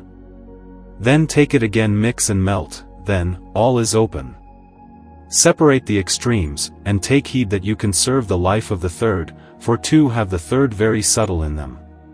Which third is made corporeal by the spirit of Mercury, and at last acteth upon the extremity of former and latter, and conjoining them most firmly, and he himself is conjoined with those things which are to be conjoined." When the understanding slow-paced nature had done speaking this, I demanded how I should appease Bacchus by an offering. Then I received this resolution: Bacchus loves strong drink. If thou canst well separate the same from its cube which dominates over the ternary, and cause the three principles to be delivered to him by Vulcan in a golden vessel, then shalt thou thyself see what is grateful or unpleasant to him, the same shalt thou improve to thy advantage, for that which he takes to himself is agreeable to him, and what he lets alone take away, and etc. So shalt thou attain thine intent. There is here more contained in these chapters than the courteous reader imagines, inasmuch as amongst other things the true Saturn is everywhere to be found, and like a picture is exposed to all the world. I have in this treatise written in a peculiar manner concerning the common Saturn, and all the earthly planets, and have so long bended them backwards, and forwards, crooked and bowed them, that one has been changed into the other, the highest into the lowest, and the lowest into the highest of all, the first into the last, and on the contrary, for in this metamorphosis of the metals, the true matter of the philosophers is so conspicuously and clearly in all the changes of the planets, brought to light, that any man that has but wit, whether he will or no, must needs thereby know the first matter together with all necessaries, especially if the same hath taken into consideration the offspring of the world, the conjunction of certain planets, as also the wondrous fountain, its representation and reflection. All which I as a looking-glass unto the transmutation of metallic forms by a divine command and impulse have revealed to this unthankful world. I know that many philosophers, I say many titular philosophers, chemical writers, and collectors of processes, out of envy will readily gainsay it, specially those who have understood nothing at all concerning the miracles which have already been done by me in chemical labors. But the cause of this miracle is not that I have perhaps purposed to make myself great, but was therefore done that I might manifest my experience and vocation, and thereby bring the erroneous into the true way. A man should inquire of him who has written out of his own experience, and receive of him who himself hath obtained grace of God. For these reasons I have in divers countries with one part tinged some 100 parts of Saturn into pure gold. This tincture is an hindrance that I shall not be impugned by the envious, and it is also a warning before all the world, and etc. Wherefore let not the courteous lover of art suffer himself to be seduced by strange false laborants, and process vendors, and particularly, but always be thinking how he may search out the foundation whereon the whale building resteth. Then shall his eyes be opened, and he shall be able to distinguish good processes from false ones. He who from this my faithful-hearted information learneth the first matter, let him be hereby assured as truly as I through God live, that he may most certainly learn and find its preparation also, the universal menstruum, the true irreducible reduction into the first matter by the first matter, the conjunction and fixation into a most precious medicine, together with the augmentation and fermentation in this little compendium. A memento. Courteous reader, I have not without considerable reasons handled here in this treatise the concentrated ends and etc. by way of metamorphosis. For I, in regard that all philosophers have written obscurely, and that their style is unknown to the world, am minded by this my way of writing to open the eyes of the understanding of all the lovers of truth, whereby they may understand not only me but also all true philosophers. He that can prefer and choose the signature of all things and not the thing itself, to him it's not needful to apply no saddle, nor to seek my keys out of my complica, but they which are endowed with a fuller understanding I direct to my chymical alphabet, which because in my treatise of the magical elements it was not altogether printed with the right characters, I will anew cause to be printed, translated into Latin, whereto I have also conjoined the figure of all the planets, the most hidden philosophic character, the nose saddle through that wholesome imperative complica. Then will the ignorant see how long they have trodden the first ends under foot. The concentrants also who with a malignant mind do endeavor foully to cry down the true tincture, saying that the tincture is merely a concentrated thing out of gold, and can tinge no higher than the weight of the sun weighed out of which the tincture was drawn. These dull ignorants judge as a blind man of colors, they have not all the days of their life seen a concentration of the sun, much less made it, how then can they know such a thing, and how can they verify it? But thou lover of knowledge, take heed of Satan, who whilst thou resteth and delayest to go forward according to my instruction, casts in so poisonous a deadly weed upon the sowed field whereby the seed shall be kept down and can came to no perfection. I had purposed in this edition to add hereto an exceeding short explication of all the chapters, but since the wickedness of the world is constantly lying before my eyes and ears, it is high time to forbear and abruptly to break off, lest that after they have eaten of the tree of light, they plunge themselves into everlasting darkness. But the honest of which there are very few, which fasten this my faithful admonition to their hearts, and yet partly stumble and halt from one author to another, on them I will set my nose saddle, and so complicate, that they thereby shall be ruled as with a bridle, and shall be forced to give assent to the truth. But these are they which hesitate not out of malice but out of defect of grace, and because their time is now coming hard by that they by virtue of their predestination must come to the knowledge of the truth, therefore I must with my new instrument namely my nose saddle, draw the same unto me, and force them as it is written compel them to enter. But the ungodly which would fain be esteemed before the world, and write against the truth which yet is unknown to them, cannot abide such a nose saddle upon their nasal snouts, and understand not the word complica at all. How will they then be able to distinguish the figured from the figure, and to choose the sign for the thing signified? These notwithstanding their wicked conversation, I desire like all Thomases to take warning that they look well to themselves lest perchance they be not beaten by the strong Atlas, who threatens them as if he would throw them with the world on his neck and therewith shatter them to pieces. But thou most politic black fox with thy hypocrisy and crafty inquisition stand afar off, stay till roasted piggins fly into thy mouth, and thou wilt stand to the end of the world, there where thy unbelief, because thou hast known the good and out of laziness hast neglected to effect it, shall condemn thee. But I thank the Most High who hath imparted his grace to me and commanded me thus to write. Wherefore I thank him and none other, neither secular or spiritual, and say from the bottom of my heart, Glory be to God above who governs the stars of heaven. To the sun I adjoin a triumphant standard which was shown to the most mighty Caesar in a cloud with this inscription, In this sign shalt thou overcome. This flag is a sign of and belongs to the sun. Catch he that catch can. Catch lest thou be catched. Believed or thou believest amiss. The world at which I aim is this. Neptune and Venus caused to fly. The snake, which else beneath must lie. By nitre and by sulphur hurted. Thereon, Mars does enforce the world. Bacchus does the soul enfold. And the sprightly vapor hold. The spirit does rule, the soul cooperate. Earth, namely Bacchus' seat, do not forget. The end.